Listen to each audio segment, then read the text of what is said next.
Okay, let's get started now that we got the slides. Yeah, welcome everyone. Thanks for joining. It's good to see a good crowd interested in spatial biodiversity modeling.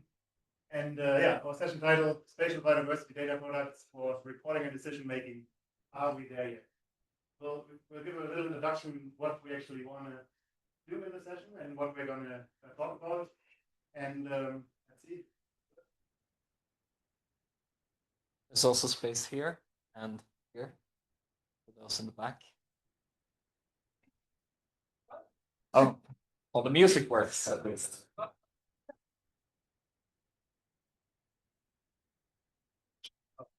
We know it doesn't work, but we thought that then you push and you will push the button. Well, let's see.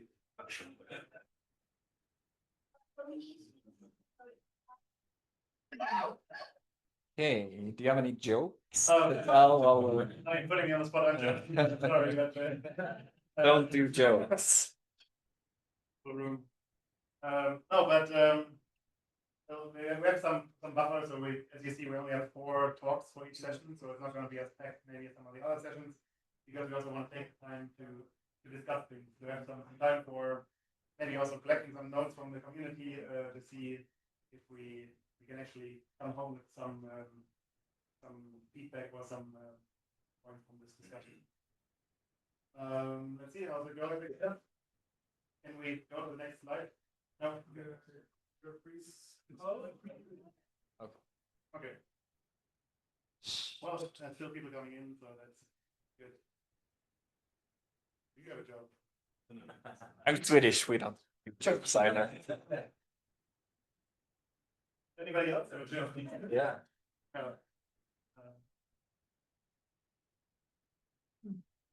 How was lunch? Did you enjoy it? Good. Feel refreshed, energized. Nice. Yeah, well, maybe we can actually also. We don't strictly need the slides actually for this intro. We can maybe just start introducing ourselves. Yeah. So we let's get started, and the slides will. Yeah. So Jakob and I, we are both from Uppsala University. We are part of the Biodiversity Data Lab. That's the name of our research group. And in our group, we work a lot on environmental modeling, and we sort of try to bridge the gap between data collection with environmental DNA and using those types of data in spatial modeling. So we have a lot of interest on both of these fronts, and yeah, maybe we can briefly say personally what our backgrounds and interests are. Maybe you want to start? Yeah, I can start. So I'm a PhD student in the lab, working on the modeling side. So using machine learning, combining biodiversity data, remote sensing, as a lot of people here do, with a background in machine learning, data science, consulting. Yeah, and I have a background in molecular biology or bioinformatics, and then got interested in biodiversity modeling, spatial modeling, and so that's how this intersection came together in our group. So the reason why we have this session is, as you all know, there's a biodiversity crisis, and we have maybe go to the next slide. I'm just kind of glancing at it.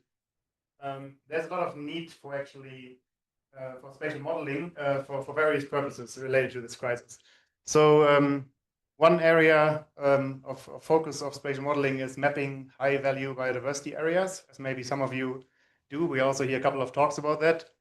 Another use case is effective conservation planning, basically finding metrics that we can map that can actually help decision makers in prioritizing areas for conservation, and then also on the other flip side, areas that are suitable for land development that don't have a high biodiversity impact. Then also there's the need for country level reporting, for example, in the context of the global biodiversity framework. So also for that purpose, we need spatial data products. Countries need some tool or some way of quantifying what is the status, the current status of biodiversity, and report this to the global biodiversity framework. And also the business sector is actually a player in this field, as you may know. So for business impact reporting, it's also, there's a need for biodiversity data products. Also, there's an emerging market of biodiversity offsets or biodiversity credits. That's another section where people are looking for good tools and data products to evaluate the value of an area, or also maybe to evaluate what is the potential of this area for biodiversity if a certain conservation measure is done. And finally, I mean, we're mostly many scientists also in this room. I think spatial biodiversity modeling is also really interesting from a scientific perspective, right? We want to know how is biodiversity distributed. We might get some interesting insights into ecology, also into dispersal barriers and so on. So we have also scientific curiosity about understanding how diversity is distributed and how it differs between different organism groups. Yes. Yeah. And the next slide is it's quite visual, but I will do my best in describing it. You can use your imagination. But you will hear many talks during this week about creating models from data, and we will talk some about that in this session too. But what we also want to accomplish, and also with the help of everyone in the room, is how do we take those sort of scientific models, indicators, data products, and turn them into real world applications. So how can they be used for decision making, reporting, other use cases? So turning scientific insights into something that has an impact in the real world. So we'll see quite a few talks on that. We'll have discussions about that in the panel discussions to come. And some of the key questions that we want to explore together with all of you in the room is, what is the appropriate use of different biodiversity data products for different kinds of decision making? How do we know that a data product or a model is good enough to actually be used in the real world? So how can we measure and quantify that? What are some of the key challenges and limitations in terms of developing useful models, such as data limitations and constraints? I think we all heard Alice's great keynote this morning talking about sort of data gaps and biases. So how do we deal with that in sort of this applied context? What is the best practice in terms of evaluating models when it comes to accuracy and certainty related quantities? And then also, to get really practical, what are the current barriers? What are potential leverage points to actually getting higher adoption about, from people in the real world who could benefit from the use of these models? So, all of this will be part of the talks and the discussions, and we really invite all of you to also participate.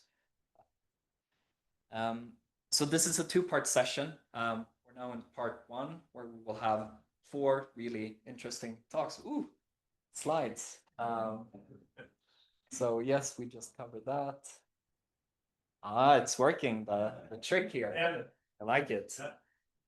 So we'll have 4 really interesting talks. I will not introduce them now. We'll do that later. And if there's time, we'll take 1 or 2 questions after each talk. But then we also have 20-25 minutes of panel discussions where all the speakers will participate. We have prepared some areas for discussions and some questions, but we will also open up the floor for the audience to engage in that and ask your questions and contribute. And then session 2, we'll take a 30-minute break and then continue at 4, kind of the same structure. So we'll have a few talks and then wrap up another panel discussion. Yeah, and then so last slide, just to get everybody synced. So in general, there will be probably some time, maybe a minute or 2 after each talk, depending on the speaker, how much time you leave for questions. But in case you don't get to ask a question, we also really want to invite you to take your questions to the panel discussions. So as Jakob mentioned, we first will ask some questions to lead the discussion, but then we also want to open it to the audience and have everybody contribute or ask questions. So we should have some time for that as well. And yeah, I think that's basically all. For the speakers, as you saw demonstrated, this is not working, but we talked with the technical staff that we will just pretend to push the button and it's ready for the queue. So do it in a really exaggerated or in a visible way. Or say next slide, please. But if you want to avoid that, you use this little trick. But yeah, then first one is Tom Auer from the Cornell Lab of Ornithology. So welcome, and use my charger if you want. By the way, it's the sound in the back okay, speaking like this without a mic. Yeah. So I will you want to use. No, I would rather just. But it's for translation. For online as well. Yeah, Okay, right. sorry. Yeah. Good point. And I believe it's on.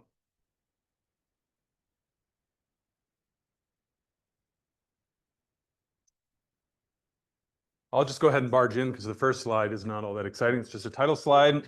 My name is Tom Auer. I'm a science product manager at the Cornell Lab of Ornithology in the Center for Avian Population Studies. And I'm going to talk today about eBird status and trends and how we take model ensembles of participatory science data to understand the uncertainty and the limits of applicability of that information. And then I can keep going. My next slide. How many people here know what eBird is? Okay, well then, oh, here we go. Oh, okay, sorry. I'll talk about eBird. All right, everybody knows what eBird is here. We're a participatory science platform where we collaborate with a network of global birding enthusiasts. We want to collect data about birds to help understand the distribution, the abundance, and the trends of those birds. We have over 2.1 billion observations of birds. I think you all got that sense from the keynote this morning that we are a significant fraction of GBIF, partly because birders are fanatic weirdos. Myself, having spent 10 days birding Colombia and submitting hundreds of lists, that passion really does drive it, but also the fact that we're a bunch of fanatic weirdos means that there's some human variation and noise associated with the human observation process. They're shaking his head in the back. That's very concerning. Yeah. Okay, one more. Okay. Okay, there we go. This will do. So this is an animation of one of our key data products. eBird Status and Trends is a project that we have developed to take raw eBird data, raw eBird checklists, and model those into more actionable, usable data products that are standardized in a way by accounting for this variation in the human observation process through a machine learning workflow. So what you just saw here was a full annual cycle migration of Swainson's thrush, a species that just came back and is wintering here in Colombia. Dark purple locations are high relative abundance. Yellow areas are low relative abundance. We do this modeling at a weekly temporal resolution, 3-kilometer spatial resolution. And we have made this available now for almost 3,000 species globally. We increase the number of these species every year. I can't talk in this talk about all the things we do in that process, but what I really wanted to bring up is like, how do we know this is any good? You know, these maps look nice and they're cool data products, but are they any good? And so I felt that really fit into this session's call to talk about practices related to evaluating predictive performance and the limits of uncertainty and applicability. I think this fits too well in the recent literature. This Nature Communications article by Meyer and Pobesma basically brings up this issue. You know, machine learning-based global maps of ecological variables are difficult to assess and understand whether they're right or wrong or not. And they talk about a bunch of that, and they really end and kind of punctuate it at the end by saying, you know, putting these predicted values on a map without some indicators of quality or the limits of applicability isn't really congruent with scientific integrity. And I think that fits a little bit with the message from this morning. And so I'm not used to. For us, we wanted to develop these sorts of things. We've been thinking about this over the past 10 or 15 years as we've been developing eBird status and trends. And it really depends on the use. It's what do you want to do with the data product? It means what do you need out of these sorts of pieces of the puzzle? And so we kind of break it into 3 categories to try to make it as generalizable as possible. So the first one is pieces about what goes into the model, the data itself, the features, remote sensing features. And then how models perform. The model actually performs when it's fitting the data. And then finally, what comes out? What are the predictions like? What's the uncertainty associated with them? And we can map that to understanding what the limits of spatial applicability are. Where do we have sufficient data to make decent predictions? How did the model perform? What are the predictive performance metrics if we use holdout data? And then finally, uncertainty. How much do the predictions vary? So before I talk about those three pieces, I just want to briefly touch on how we do this through an ensemble method. It's done with what we call the adaptive spatiotemporal exploratory model, which is a mouthful. Fortunately, there's 3 papers to explain the mouthful. But essentially what this does is it breaks the world up into space-time chunks or partitions. And you can see them here on this map. They divide based on data density. So you can see smaller partitions in North America where we have a lot of data. Each one is approximately 30 days in length. But we do this partitioning 100 times. We randomize by jittering, rotating, and shifting this grid, and it gives us both a smoothing effect and a randomization effect. And it's from this ensembling method that we're able to produce the products that I'm about to talk about. So the first one that I discussed was spatial limits of applicability, and I think this one's important because in spatial modeling, there's an opportunity to make extrapolation. And so we have this separate species agnostic modeling process where we take all the data that goes in and generate these 2 products, spatial coverage and site selection probability. Spatial coverage is essentially a smoothing of how many 3-kilometer grid cells. So if you put down a 3-kilometer grid, what percent of grid cells in an area actually had data in that week? And you can see on the map on the left in black, it starts at 0 and goes up to 25% in yellow. And we can see areas of high spatial coverage indicating how well covered an area was. Site selection probability is a little different. This is a random forest model that is looking to distinguish, using a feature set of 150 features, whether a grid cell of a certain habitat configuration was likely to receive data during that week. So you can think of this as a binary classification task. And you can see here the range of values going from black and 0 to bright yellow. In 25, we see the urban bias associated with eBird data showing cities and urban areas lighting up brightly. The other thing I would point out is that I've shown 0 here, but there actually are very few locations with absolute 0 site selection probability. These have the potential to be used to mask spatial and environmental extrapolation, and we do that. We threshold them at a very low level and then take those masks and mask out extrapolation from our species predictions to help control that extrapolation.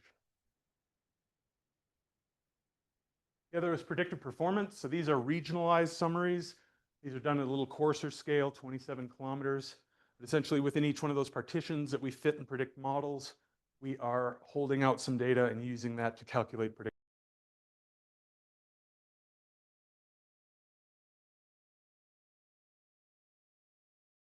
Or encounter rate Bernoulli deviance, which is a useful metric because crossing 0 is meaningful. It means if you've gotten above 0, you have a well-performing model.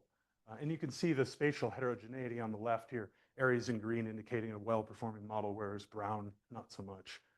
And that information is useful in understanding the quality of the model predictions in those locations.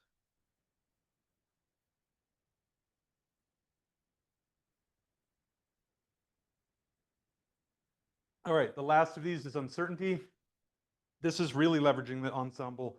We have 100 different independent estimates at each location.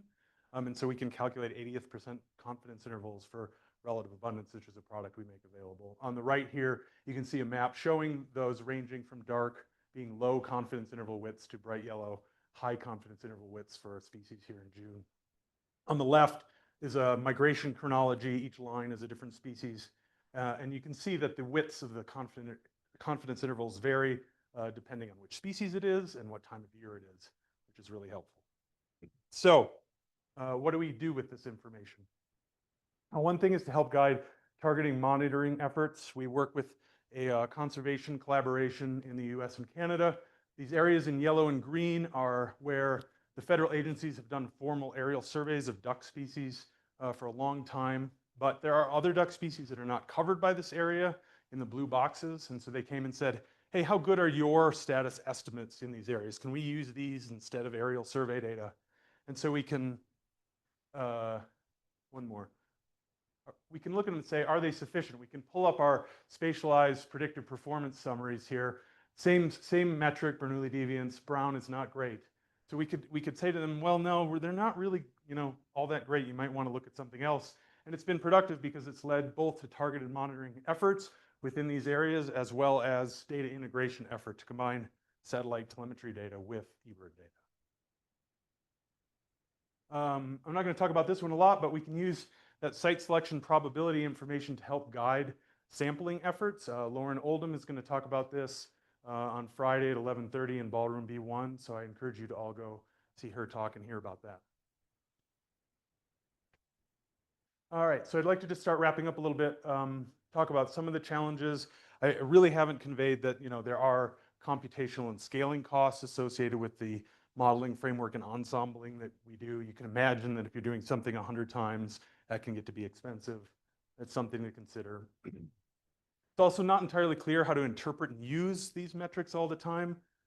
Those predictive performance metrics are not always immediately interpretable. What is a good enough precision recall AUC? We don't always know. And so it often is dependent on the use case. And then finally, uncertainty can be confusing. I come from a geographic information science background. There's a large body of literature understanding how people use uncertainty on maps, and it's often actually more confusing in decision-making processes. So it's something to consider. And if anybody's interested, we do make these data products available for our eBird status and trends products at this URL, if you want to check those out. And one more. Next, please. Yeah, I'd just like to wrap up by saying, spatial limits of applicability, model performance, and uncertainty metrics for these global spatial biodiversity products, they can be used, depends on the case and how they're interpreted. Thank you.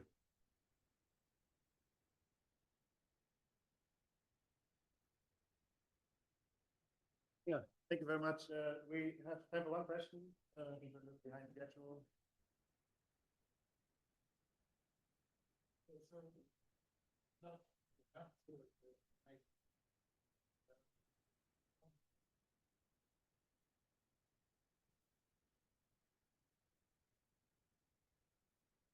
Mm-hmm.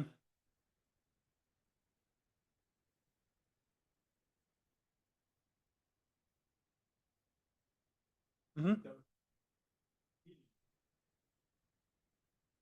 Yeah, I would say it's a trade-off. It's funny, I don't hear people asking to coarsen it up very often. Most of our partners that we work with actually want us to go to 1 kilometer, right?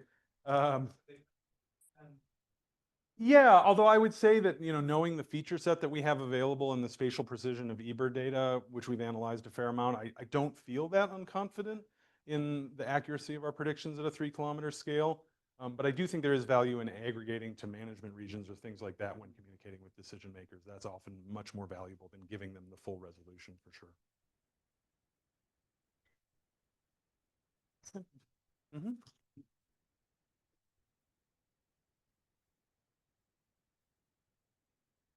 Great. So after that really strong start, next up we have Robert McElderry from ETH Zurich in Switzerland.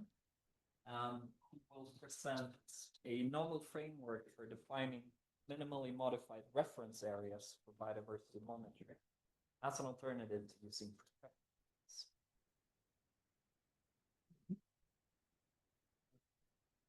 It works, so see if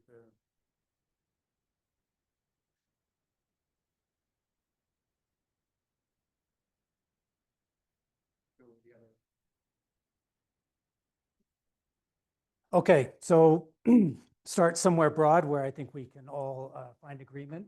These are two of the major crises that are facing humans right now. And they are correlated, and humans have an effect on each of them. And part of why I start here is because a lot of the progress that we've seen in climate change, yes, there has been some progress. Biodiversity is following in those footsteps. So as we see these carbon markets spring up around climate change, we are similarly seeing them spring up around biodiversity loss. And a lot of the same problems that we see in carbon markets and more are going to emerge with these nature markets as well. In particular, at best, they can generate financial flows to stimulate solutions. But big outstanding questions: what is the current state of nature? And how does nature change over time? And then as scientists, how do we define and measure biodiversity holistically? And I think that's a big part of this conference, and we've already heard about a lot of the issues involved in that. But I'll point out 4 facts pretty quickly in that the financial sector will move ahead with or without our consensus. Measuring isolated components of nature undervalues the system as a whole. This is very critical because we often focus very on a fine scale on one or a few species, on indicator species, high value habitats, and they will tip the scales in favor of something that may not value the whole. We lack scientific consensus on globally standardized measure of nature, and there are major technical and logistical challenges in getting to where we need to go. And so just briefly, some of our goals, I think many of you share them, we'll go to the next slide, are that we, in conferences like this, will encourage consensus among scientists to meet these challenges, account for all components of nature. We are introducing we have been introducing this standardized measure of nature that's globally standardized. And then, there are many challenges that remain. Next slide. Current state of development for biodiversity indices. If you only talk with scientists, you may not know about these corporate biodiversity footprints. But if you start talking about people in financial sectors, they say, well, we already have metrics to do this. The issue, if we could go to the next slide, is that in this accounting, it cuts biodiversity out of the system and simply looks at a company's impacts and their dependencies on an ecosystem service, regardless of what biodiversity is there. Next slide. And they do this by looking solely at the activities of a company on a landscape. And so in doing this, it's analogous to this landscape that I put together here, where you're only focusing on what you've done to the landscape and then calculating the impacts on nature of that without regard to what actual nature is there. So I think we can agree we want to measure both impacts on nature and what's there on its own. Next slide. So what is biodiversity? And this is something that I think we need to agree on. You can look at this picture, an artist's rendition of biodiversity, and we can come up with 10 different ways to measure the biodiversity that's here. We could count the number of species, we could identify sensitive species, and all of these, as I mentioned, run the risk of undervaluing the nature as a whole. Because as we know, what's really interesting about nature are the myriad of interactions of all of these species together. It's the emergent properties that are there. It's this whole web of life. If we take a more general definition of biodiversity, where we represent variation at 3 levels, within species genetic variation, among species variation, and then ecosystem level variation, which captures all of these emergent properties happening on the landscape. Slide. And there are frameworks emerging that help us standardize the way that we're measuring nature, as is exemplified by the essential biodiversity variables. So you can put together this structure on how to measure all these different things and at different scales. And this information is now emerging for that. And what we are doing is putting together a framework for how to integrate all of this information together. Because one of the major things that we hear from scientists and non-scientists alike is, okay, we have high diversity of microbes or low diversity of plants or high ecosystem connectivity or something. What does all of this mean? How can we say this has high biodiversity value and this area is degraded? And so we need this a single metric, but then also we need to be able to explode that out and give additional metrics. So you can see in our framework, we have genetic, species, and ecosystem level variation represented. And we also, importantly, are highlighting not just the animals, which we've been told very well today encapsulate most of the biodiversity information that we have, but also the microbes and the plants. And we see that in the species and genetic levels. And then in the ecosystem, we've identified structure, connectivity, and function. And so anywhere on the landscape, it would be ideal if we could stack up the information that we have for a site, and then, sorry, I have animations that require clicking, integrate that information together and obtain a single number. This is the goal that we're moving toward, and we have an operational prototype that now does this. Next slide. And to do this, we stack up a whole lot of information. I didn't put references on here, but you can follow that QR code and get references. I'll have that there on the next couple of slides. Right now, we've identified 85 global biodiversity layers that measure some aspect of biodiversity. We have the ecosystem level measures in green, species in blue, and then genetic diversity in red. And as you might imagine, there's not very many global map layers for genetic diversity. Next slide. And so just to give you an idea of what's actually in there, we have these 846 ecoregions. We use these to help make local comparisons, because in each of these you have all of this information and it requires a reference point for comparison. So you can't blend together apples and oranges and get a mean amount of biodiversity. And so this is one of the key components. Next slide. We also use the human modification index, not just to show where there's great human modification, but the reverse actually. So we can identify where humans have not had a major impact and use those as a putative natural state. Because, I mean, as you know, you'll see many models that look at project some time in the past. You can think of human appropriation of net primary productivity, which depends on a non-human dominated landscape and that productivity that's there. That requires some kind of hindcasting, which can be difficult to do with a broad range of information. So we use the human modification index, and I'm going to talk about the human modification index in the ecoregion a little bit in the beginning. But first, I'll talk about some of the information that goes into it. Next slide. Just global layers of information. Here we have fraction of photosynthetically active radiation, and this is an example of something that has high spatial and temporal resolution because it's very closely tied to satellite imagery. Next slide. So we can stack up many ecosystem level in particular are pretty high resolution because they come more directly from satellite imagery. Next slide. I'm just going to kind of go through a couple of these really quickly.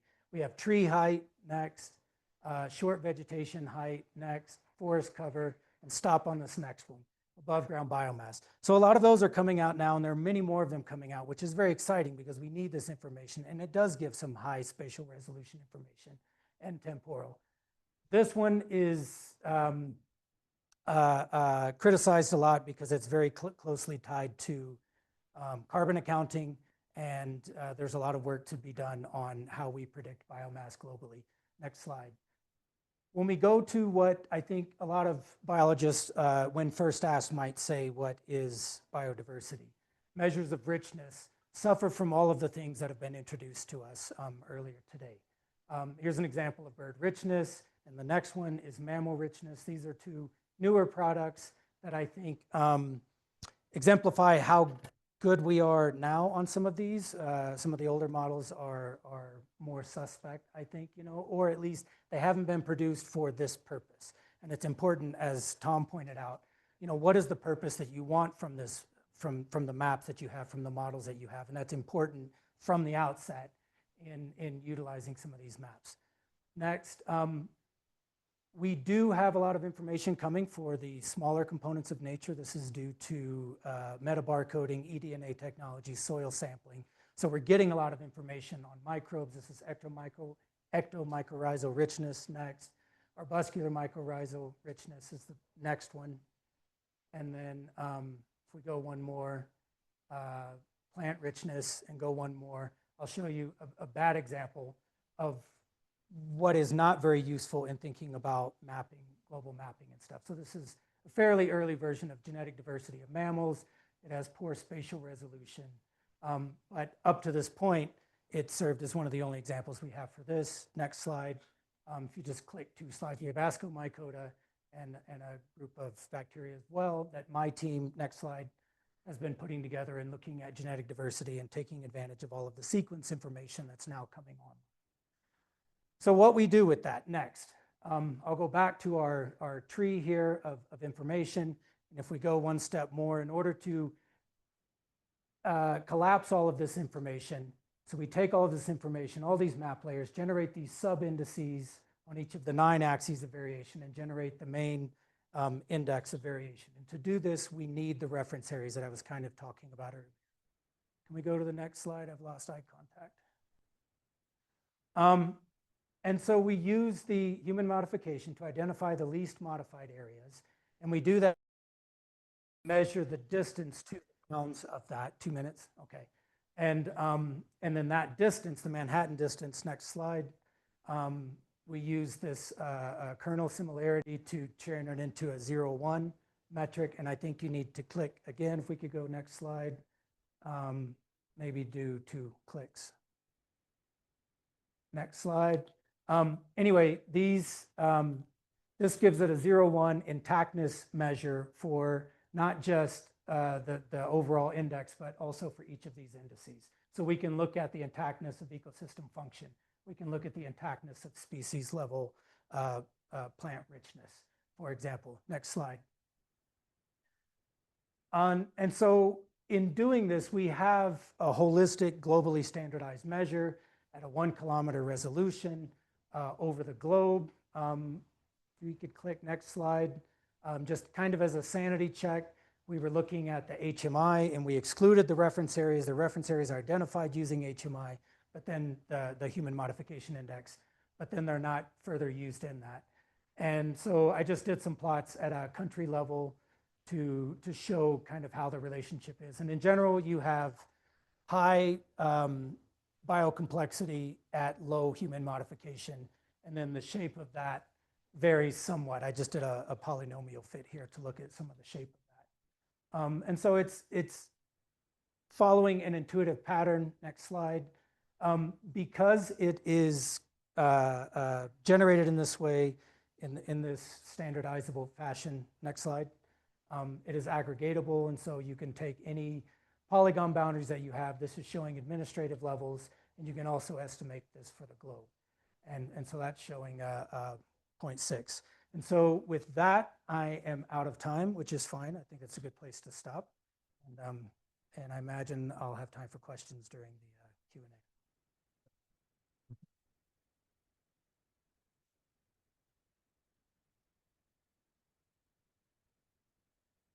Thank you very much, and I apologize again for the technical issues we're having here. Okay, let's see if I can put this very fiddly. Sailing from here. Yes. So next up is Relle van Winden from the Natural History Museum of Oslo, and you will be talking a bit about phylogenetics of fungi or spatial phylogenetics. Important detail. I will see if I can get it working as well with some dense moves. Yes, we need to. Okay.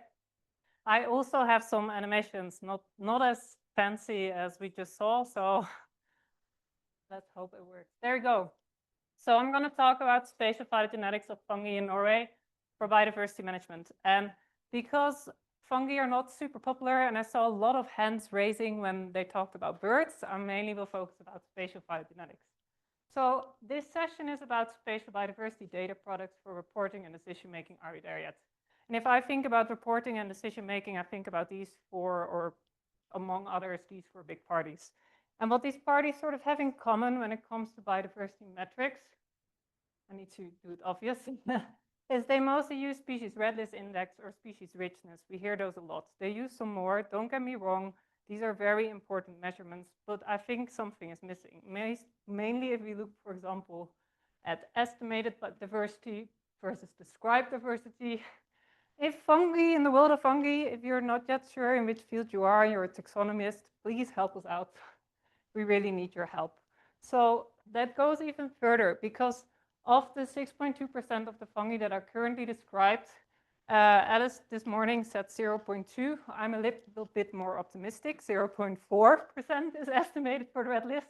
But you can see that using this little percentage to say something, yeah, we need something extra. Even though fungi are very important. They give us beer, they give us bread, they make us sick, they make us better. Very important in agriculture, both positively and negatively. But not only when it comes to us. They're very important in the whole ecosystem as well. So we're all convinced fungi are super cool. What about biodiversity? So if I have 2 places that actually have an equal richness and an equal abundance of the species that occur in that, what do I actually do then? Can I take something more? Can I get a deeper level? Like I have 2 stacks of books, 200 books each. Which one actually do I like the most? And then I have an inner Darwin. I don't know if everybody has it, but says, what about evolution? Because if I look at phylogenetic diversity, we can all agree that there's a difference if I look at 14 14 observations in this case. So these are very close together, so we give that. Yes, low phylogenetic diversity, because there is very little set there, where the other one has high phylogenetic diversity. So we can take this sort of into account when we look at these two plots. So I feel like I'm performing a dance. So spatial phylogenetic diversity maps not just species richness, but in addition to that, it gives this evolutionary history of the lineages in a certain area. So if I have these two stacks of books, I can decide to not only conserve 200 cookbooks, but actually conserve 200, which there is a cookbook and like a natural history book and like a philosophy book, right? You get the idea. Spatial phylogenetics is not something new. It came out by fate in the 1990s. Unfortunately, then we did not have the computing power, but now we do. So that's really great. So we can use this to do our fungi analysis. So what do we actually do? We take occurrence data, for example, fungi in Norway. We have a lot of occurrences of fungi in Norway. And of this, we get the list of species that occur there. We make a phylogenetic tree from DNA from somewhere. That's another detail. And then we try to calculate phylogenetic diversity. So what we do is the whole tree counts up to 1. And the length of the branch, maybe this one does work. No, not that one. Yes. So every little branch gets like a number of how much it contributes to the whole tree. So if I have one plot, let's take like this plot, right? For example, here, and the 3 species in the top occur there. I count all the numbers that get me to those species.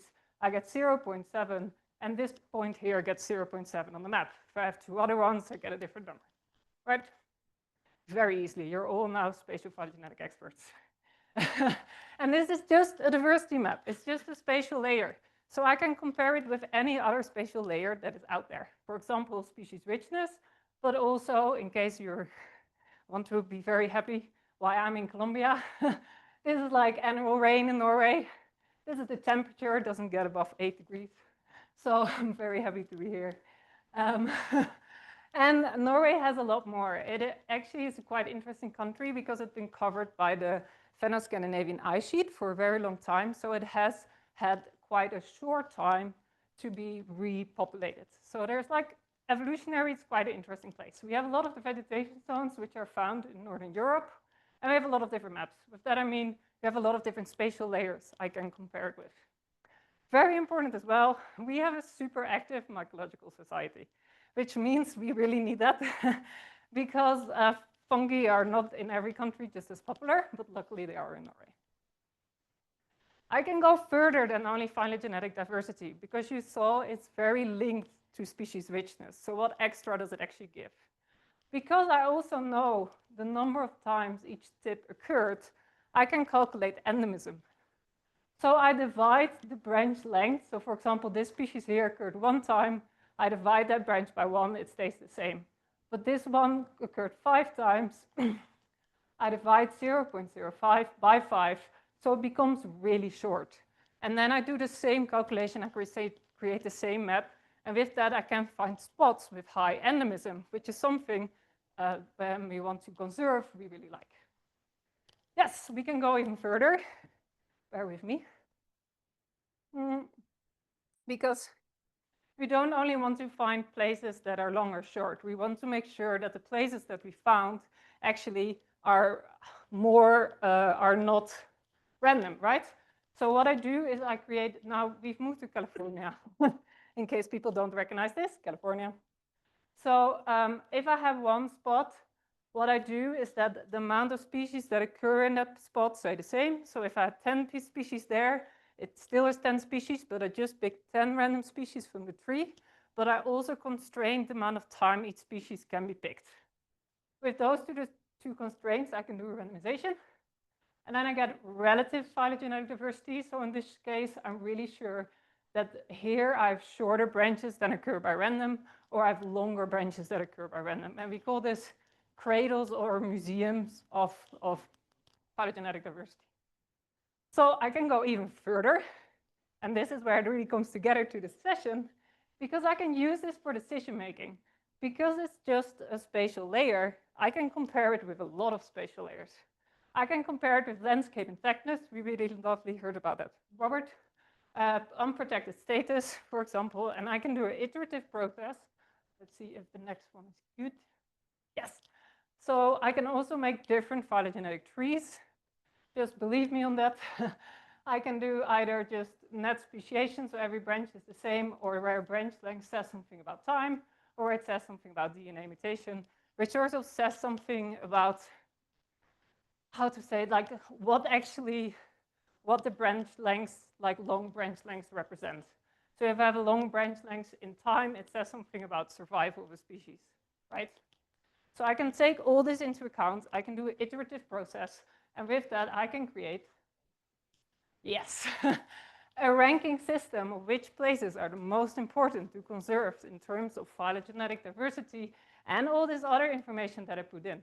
And the nice thing is that, oh, no, that was trying me to try, yes, is that in the case, so I take into account what is already protected, because it doesn't make sense to protect Yosemite National Park because it already is protected, right?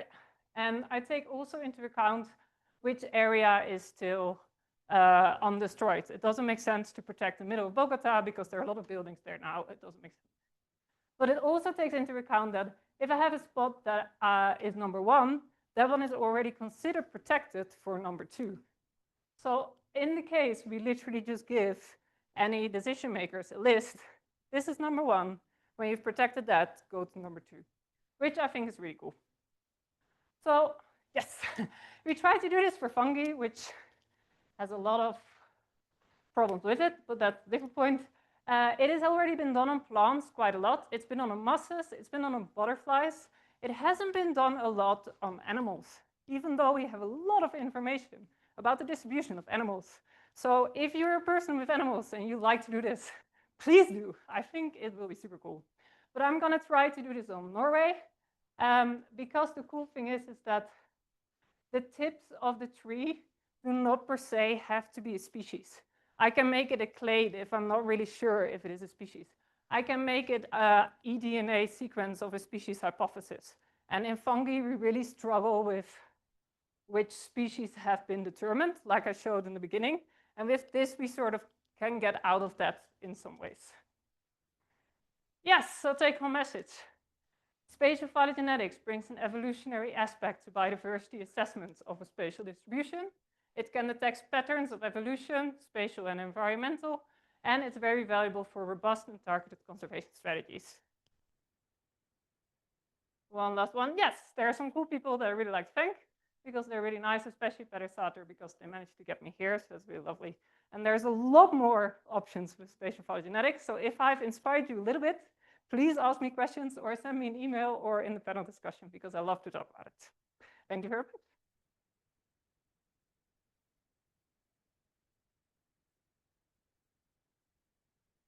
That was very quick. Oh, So sorry. Woo! But that also means we have time for 1 or 2 questions. It was very clear. I'm happy.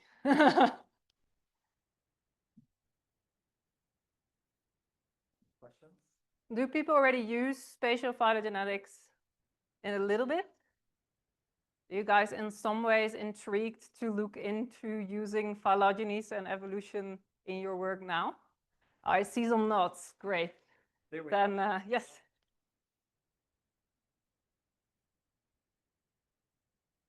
Sorry? Yeah. Yeah, so that's what I mentioned before. The phylogeny is really the most important thing. And so I work with fungi, and the main marker for fungi is ITS, but ITS is too variable to create a solid backbone in the phylogeny. So we use multiple markers to try to resolve that. What I do personally is I use a resolved backbone that is out there to constrain my own. Or what I use is that I take a phylogeny that is there, and then I use something that's called pasta, it's a bit old, to sort of realign my other ones in there. But it's that's the biggest issue. No, because I work with 10,000 species in Norway. I'm not gonna do it manually. So, but that's for me trying to find the big pattern in Norway, not the main goal, because fungi are very funky. They are very morphologically identical, where there are different species and the other way around. So I probably will stay at genus level, and then it's a bit easier to work with that. Yeah. But great question, thank you. Anybody else? Cool. Right. Thank you. Yeah, no worries.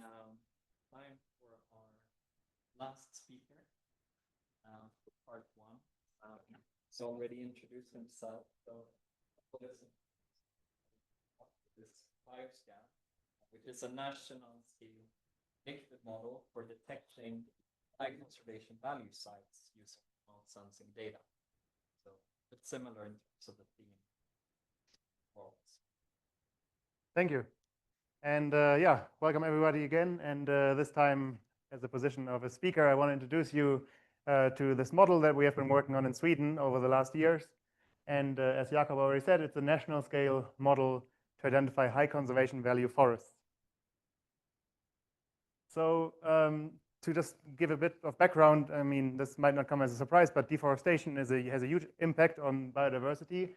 And also, if we look at it sort of from the main drivers of biodiversity perspective, deforestation actually ticks those two boxes of land use change. So sometimes forests actually converted into a different land use, which of course has a permanent impact on the biodiversity. But then also it falls under the rubric of direct exploitation. So just harvesting forest, harvesting wood, and what method is used can have a big impact on biodiversity, and always does. So so this is no news, and the EU and also the Global Biodiversity Framework have noticed this as an issue, and in the EU it's actually specifically mentioned as one of the main goals of the EU biodiversity strategy is to strictly protect at least a third of the EU's protected areas, but also all remaining EU primary and old-growth forests. So this is the current ambition. This has not really made its way into law yet, but this is where we are heading. So we want to preserve what's still there as real harbors of biodiversity. Since I'm based in Sweden, we do quite a bit of our modeling and our projects in Sweden. And Sweden, in this context, is actually a really important country because it holds the largest amount of old-growth forests in all of Europe. And the concerning thing is that, based on estimates, that about 1/4 of Sweden's last unprotected old-growth forests have been logged in the last 20-25 years. So this very important natural resource is actually disappearing at a record speed. So it's really time for us to actually understand and map where are the remaining old-growth forests and high conservation value forests in the world, but also in places where there's a huge forest industry. Once we have mapped them, then we can maybe have a hope of helping to protect them. But at this stage, most of it remains unmapped. Yes. So what has been happening in Sweden over many years is actually manual inventories that have been identifying or using a nationally standardized concept of high conservation value forests to actually inventory the forests in Sweden. So this is an undertaking by the Swedish Forest Agency. They have offices all over the country, and they have done a pretty good job in mapping a lot of areas of the forest. But of course, this approach is very work-intensive and can only be done sporadically. But in this inventory effort, they look usually for structural aspects. So they look for the presence of dead wood. They look for the presence of old trees. Also, indicator species are used in this framework as indicators of high ecological value. And also data related or observations related to the canopy composition and detecting multi-general growth to detect differences from production forests, which usually are more homogenized in their tree age. So this is what these data look like. So the red polygons are coming from this assessment process that I just mentioned. And the blue polygons are areas that have been logged in the last 80 years. So they they are from the National Forestry Register, where we see every forest owner who has made a request to clear cut their forest. This is keeping track of that. So we have this polygon data set in Sweden that's really useful to train models. And I should also say that this high conservation value forest inventory has actually come to a complete halt about 2 years ago when the government in Sweden changed. And because there's some conflict with forest owners, there has been, well, this is a very hotly debated topic in Sweden. So right now, the Forest Agency is not allowed to actually do any more inventories in Sweden of this nature. So we really rely on spatial data products to fill the gaps. So at the base of this project was the question, can we detect these high conservation value forests automatically using remote sensing data? And let's speed up a bit. So in Sweden, we have also this, besides of having access to the global data products such as satellite images, we also have a national LiDAR scanning program, which produces very useful data, especially when it comes to forestry. So for example, we can get pretty good data on tree height variation, on general biomass, and also really high detailed elevational profiles, and many other data products that have been derived from these data, such as soil moisture maps and soil composition maps. So in this project, the general idea is we use these annotated polygons to train our model. So this is our biodiversity data. We have high conservation value areas and low conservation value areas, red and blue. And then we mine all possible existing data products from different sources, including from the National LiDAR Scanning Project, but also from satellite data, climate data, and human impact data that has already been mentioned today. And we extract this as a multidimensional image. So you can picture for each site, let's crop out a certain sized area, look at the annotations in there, and then we also crop out all of these environmental predictors and train a model on these data. This is what it looks in practice. So we have a given site. We do a 1.28 kilometer window, and then we extract these data sources. And we have tried a lot of model testing and ended up with this set of predictors that is useful for the model. It includes tree height and biomass, and also elevational aspects, and sort of the elevational decline or gradient, as well as soil moisture, peat depth, and some of the satellite and climate data. Yeah, and we have about 210,000 of these training sites for our model. So in a way, for biodiversity data, a pretty good data set. Yeah, here we leverage that by using a model, a deep learning segmentation model that's inspired by medical research. So as you may know, in medical research, and if you've ever had a CT scan done, which I hope you didn't have the need to, but so you actually get automated annotations. There's of course an algorithm behind this that can detect different organ tissues based on this image information. And here we have a very similar problem, where we have, instead of a CT scan, we have this multi-channel image of environmental data, and we want to detect where are high conservation value forests, which are our organ tissue in this case. So the model structure looks like this. It's an attention gate UNet model. So it's a deep convolutional neural network that goes through these different layers of convolution and pooling to first sort of reduce the complexity of the data, and then sample it up to the original resolution. So what we get from this multi-channel image is then one output layer that has the same spatial dimensions, and it predicts the probability of each pixel to be a high conservation value forest. And this is then during training optimized. So the weights in this model are being optimized toward best predicting the training data. Once we have such a model, we can actually predict it, and we do. So we can predict it now for every given place in Sweden. We can extract the environmental data predictors and do an inference of the conservation value. And here you see the results of that. So this is a Sweden-wide map that shows for every pixel on 10-meter pixel resolution what the probability is of it being in a high conservation value forest. And yeah, here you see the spatial resolution of this data product. You can have a look at this QR code if you're interested. There's a Google Earth Engine interactive version to scroll through it.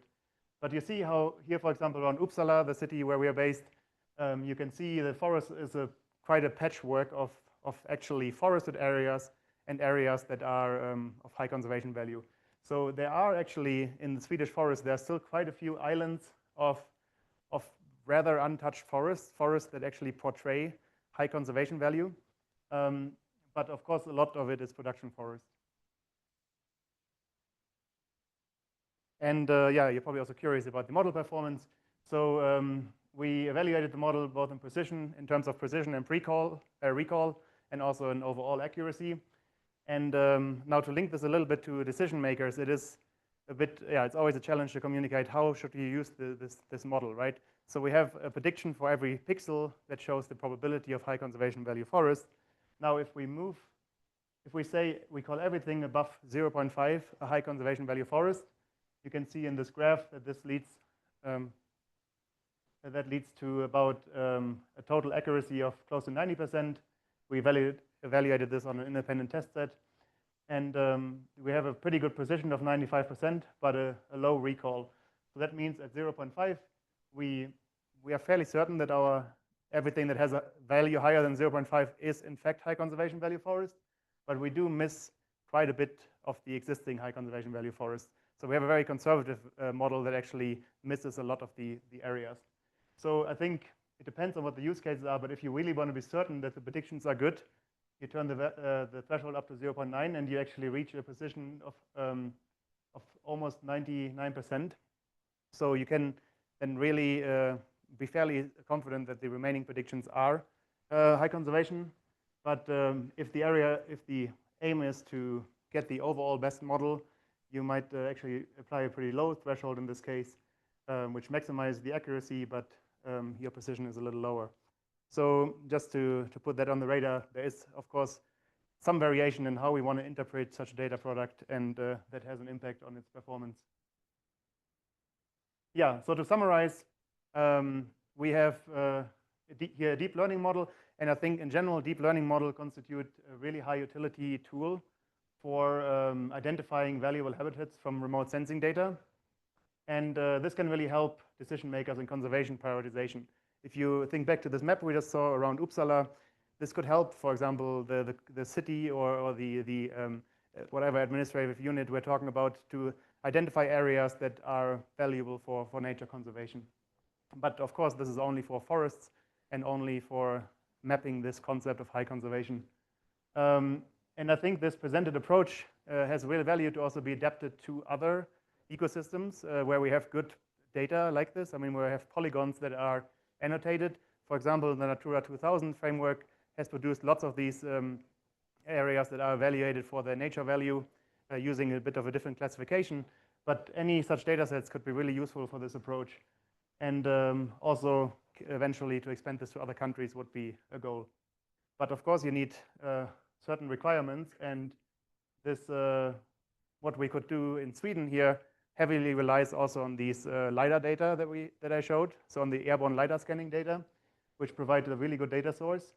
So if we want to do this for a country that doesn't have the data source available, we might need to resort to lower resolution data products that are globally available. And of course, we need a large training data set. Yeah, thank you very much. Oh, there's a picture missing somehow, but these are my collaborators and our group, the Biodiversity Data Lab. And also, this was a collaborative project with the Swedish Forest Agency and the Swedish Environmental Detection Agency. Thank you.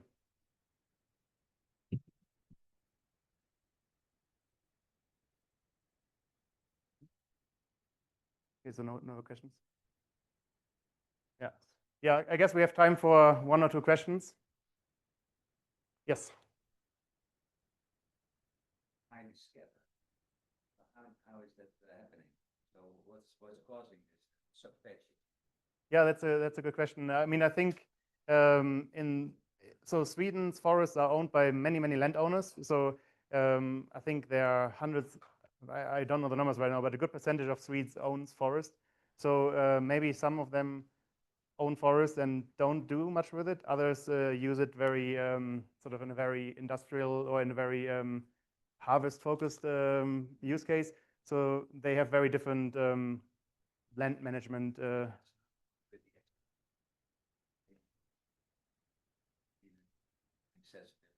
area, so that it cannot be dug.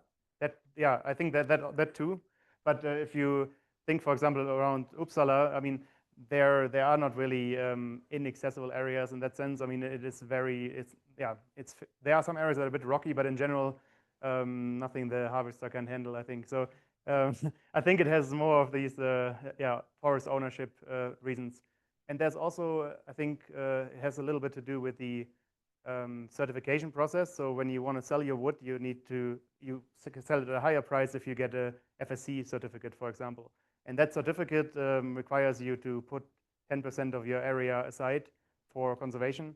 So I think some of these areas might also just be the result of that and actually show that it's doing something good. Yeah. Yeah.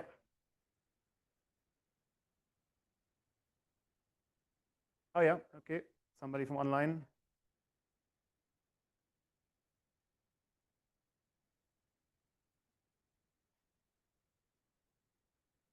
Sorry, say that again.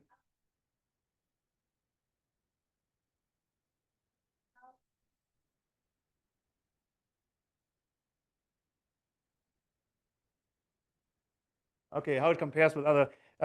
Yes, we have actually done a comparison in our or in the preprint. It's not published yet, and we compared it to another model that has done the same, but on a higher spatial resolution of 100 megapixels instead. So what we basically see is that that we get much higher. In this case, we actually get higher accuracy if we do this at a higher resolution because of these sharp boundaries of these little islands of forests that. I mean, so because we have such a quick turnover or such a low on short distances, we can have the border between a really high conservation value forest and a production forest. And to map those, we need a high resolution. And this is the first data product that does this on 10-meter resolution in Sweden, to our knowledge. Yeah, if that answers the question, yeah. Okay, we need to move on, I think. Yeah, so more questions during the panel discussion, which is going to start now. Great. So we are almost on track, just 3 minutes over. And with that, we want to invite our speakers, so Tom, Robert, and Verle, to take seats here in the panel.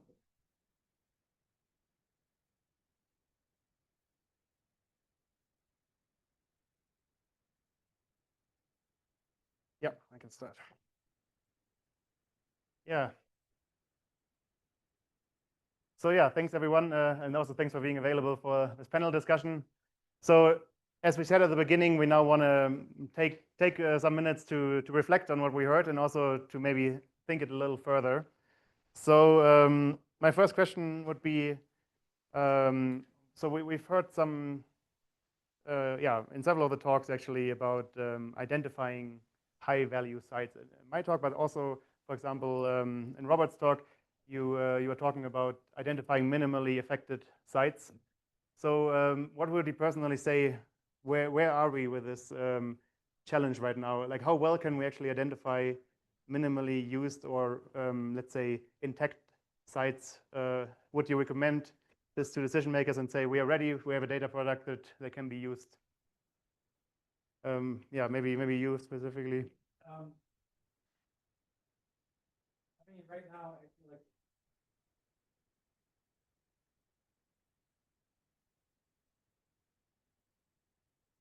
not quite the best.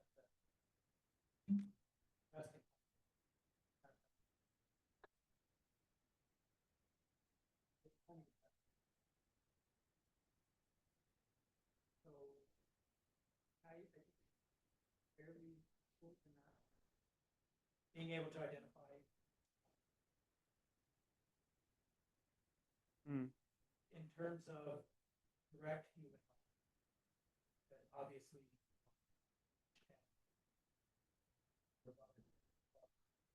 having broad scale having localized effects certainly good. So I mean, yeah, in general, the maps tell us at best they tell us what we set out to do with those models. Or other purposes. Yeah. But I do think it's starting. Yeah. Any other thoughts on that? Or? I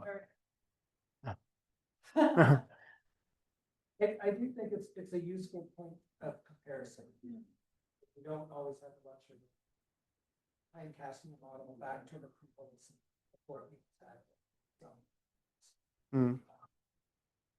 Yeah. It does give a point of reference. But, it is affected by that shipping. Yeah, I mean, I would also agree, or let's say at least in some countries where we also have good high-resolution environmental data products, I think we can do an even better job. But I also think that also in my approach, what we're actually modeling are structural aspects. So we're modeling what does this area look like based on remote sensing data. And even I think if we include, you showed also like a very multimodal index that also had genetic information, for example. But these genetic data, as I understand, they're also modeled. I mean, if it's a global data product, it has also been modeled in a previous step using environmental predictors. So maybe, I think the state of the art at the moment is somewhere at modeling the structural aspects. But what I also wanted to ask, how much do we think that correlates with the actual biodiversity aspect? So, you know, I'm thinking of, there could be an area that looks like a high conservation value forest, or that looks like an intact area because it has deadwood present, it has tree height variation. But maybe it's an area that is very affected by hunting, or by, maybe it's an area, a recreational area where lots of people run and maybe disturb wildlife, or it's a very polluted area. So how much do we think that compositional diversity or compositional intactness correlates with the structural aspects? I don't know if I can speak exactly to the correlation, but I will say that in terms of management in the United States, there's definitely more towards compositional, less on one species at a time. Thinking about that as so that over focus on one species. For a lot of agencies in the U.S., unfortunately, losing to focus on. Mm. Especially nowadays, there's a lot of like in general, it's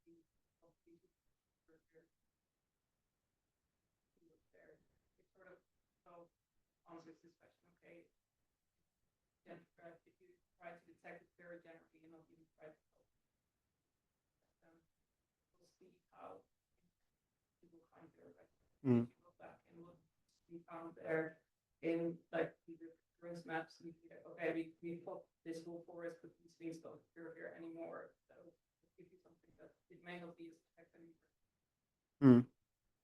I do think Grover, even at 1% beginning, it might have even species rich. But is there a real true something that does? And I do, I mean, you could manage a forest in a way to have what looks like structural diversity. Manage more understanding. You could manage, I think. Yeah. Yeah. Yeah.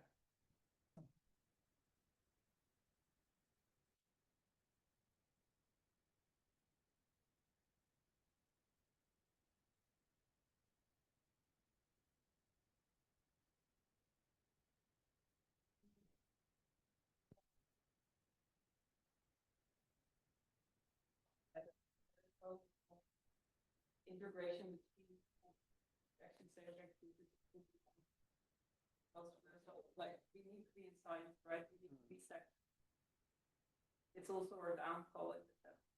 Yeah, yourself with that. Mm.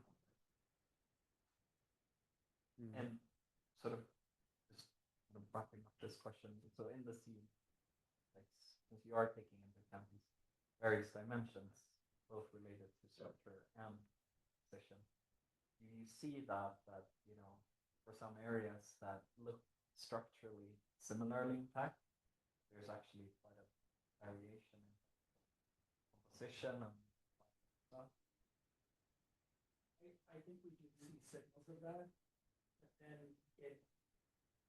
we put a lot of information in it's all particular sympathy.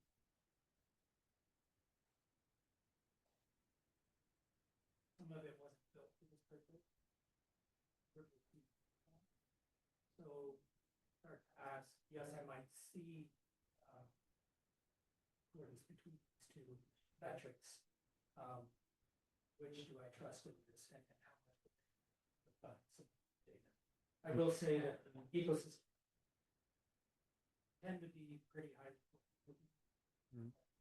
So, here's some, but some of the species richness.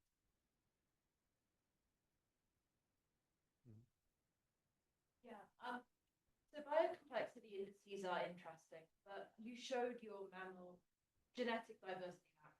Now, a map like that makes some basic assumptions. It assumes that species data, that it is relatively accurate and it's representative.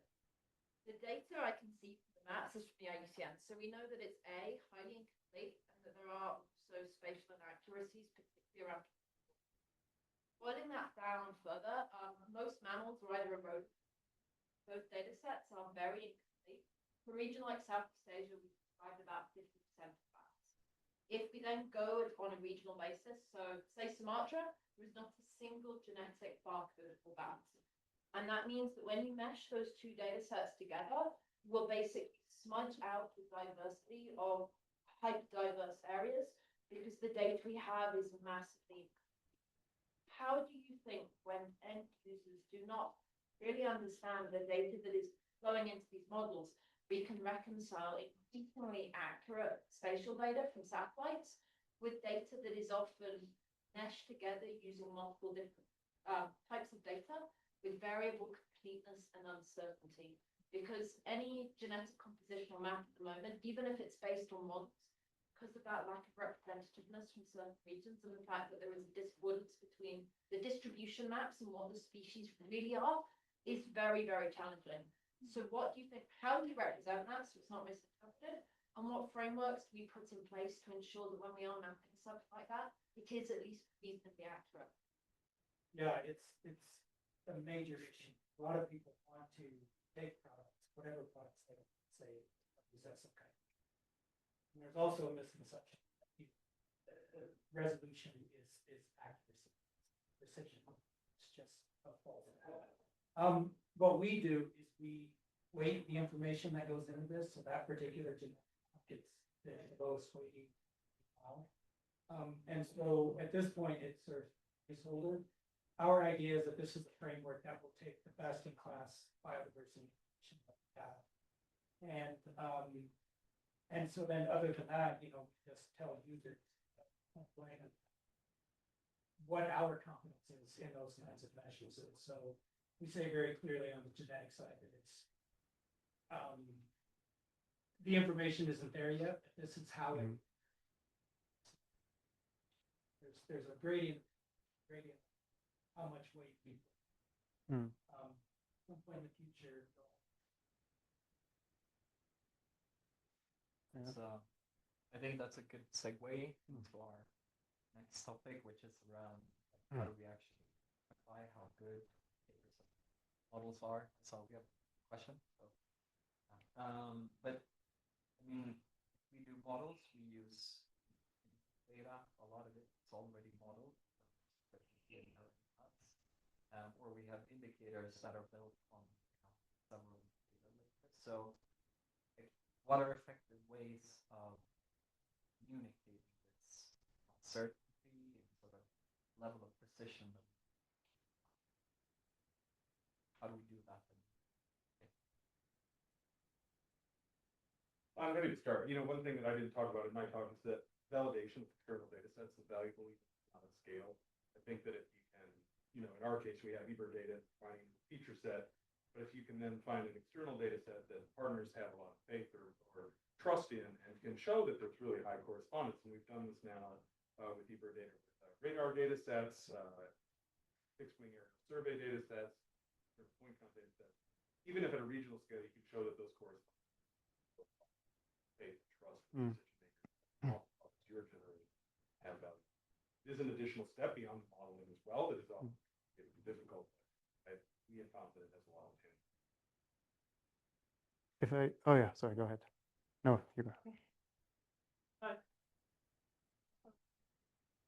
I also where I also sort of try to find out, okay, how to work if I don't have a full phylogenetic representation. If I take out because the ideal world with the method that I use is that you have a perfect phylogenetic tree, and I think that everybody here can agree that impossible in whichever field you are. So they're trying to see, okay, what if we take out certain states, or what if we take out certain groups? And it actually seems to be quite robust because you always do it with what is available. So based on what is there, which branches are longer, which branches are short, it's not going to change that much if I have a lot of extra things in there.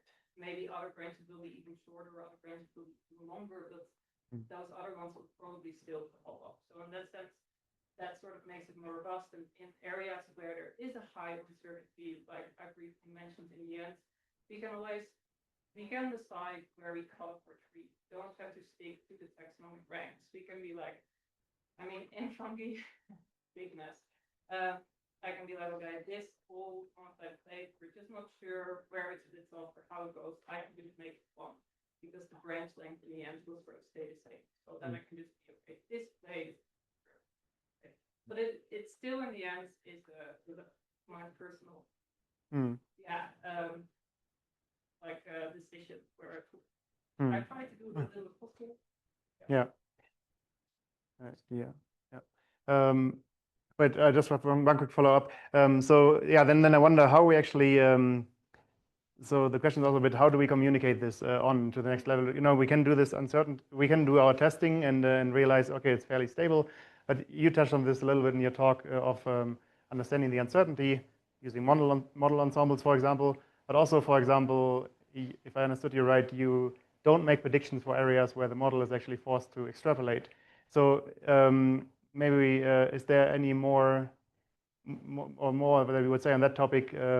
Like, should we avoid making extrapolations? Should we avoid making predictions for certain areas where we know we don't really have the training data to make a good prediction?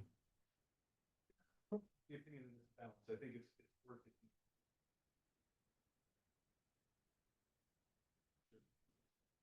I think at the same time, we also shouldn't sit around waiting for the answer to be good enough yet. I think we do ourselves a service with that concept, you know, being conservative about that. And we need to say this is the best available data product that's out there right now. There are no alternatives. And this is what we have to go off of, considering caveats. So it's really, I think, a balance of, you know, not just making what we have available, you know, the data versus obsessing about getting to a certain. Yeah. I mean, I think uncertainty is really important.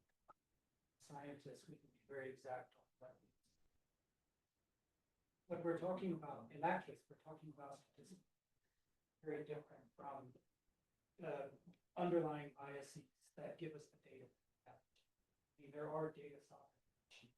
People, rightfully so, are not contributing to the whole. There are differences in observability of different species. So all of that underlies what's happening there, and it's not so easy to estimate. So depending what you're measuring, if you have a very focused study, stuff that you're doing, too broad, it has all of the factors. In particular, more than any statistical biases, missing information. You can think about that in SCMs. We have a lot of presence information, very little active information. That bias is all about.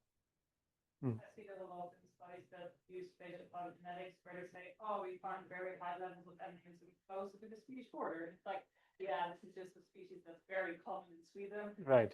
Also working in Norway. Like boundary species doesn't care about that, right? So there are twice like that to keep in mind. I think the most important thing is for us scientists to be very critical of our outcomes, even though if they are very exciting, to still be like, okay, but what could have caused this besides proving mindful?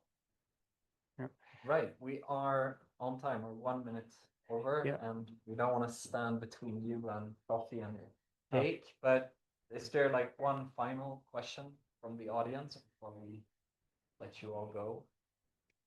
Yeah. I can ask one question. So we are talking about indices, but I find these very inactionable. So if my index is 0.6, what do I have to do to make it 0.8? So Or what we're doing, pick another data. So you can look, you know, we provide one index and then there are times of all of the layers that we have and just stack information up. Contributing with the ways to see. Yeah, you can drill down. yeah, so you have to be drilling down in all the layers, then figure out which is the best one to act. I mean, presumably, I mean, there could be something that this metric is what's causing the most decrease in your measure, but maybe that's the one you are least able to have some effect. So that would be a decision for the organization. But yeah, we're working on a system to make that. Great. And with that, we want to thank our lovely speakers.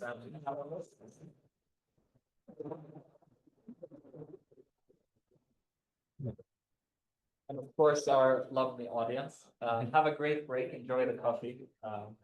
Hope to see you back at 4. Yep. Yeah, we'll leave the door open. Okay, so welcome to our session. So before we get started with the first talk, since there might be some people who were not in our previous session before coffee break, just wanted to briefly mention again what this is about. So you maybe saw the session title is Spatial Biodiversity Data Products for Reporting and Decision Making. Are we there yet? So we want to discuss this question a little bit and see how our spatial data products relate to decision making. And yeah, maybe it's also nice for you to know who is acting with you here. So a brief introduction. I'm Tobias Andermann. I'm based in Uppsala University, assistant professor there, and lead the biodiversity data lab. And we work on spatial modeling, also on data collection using environmental DNA. Yes, I'm Jacob Ström, also part of the same group where I'm doing my PhD, focused on the spatial modeling aspect of what. Yeah, and so in this, we're going to talk here about spatial data products, as the title said, and maybe it's good for us to just think briefly, like, why do we even do this? What is the need for spatial data products?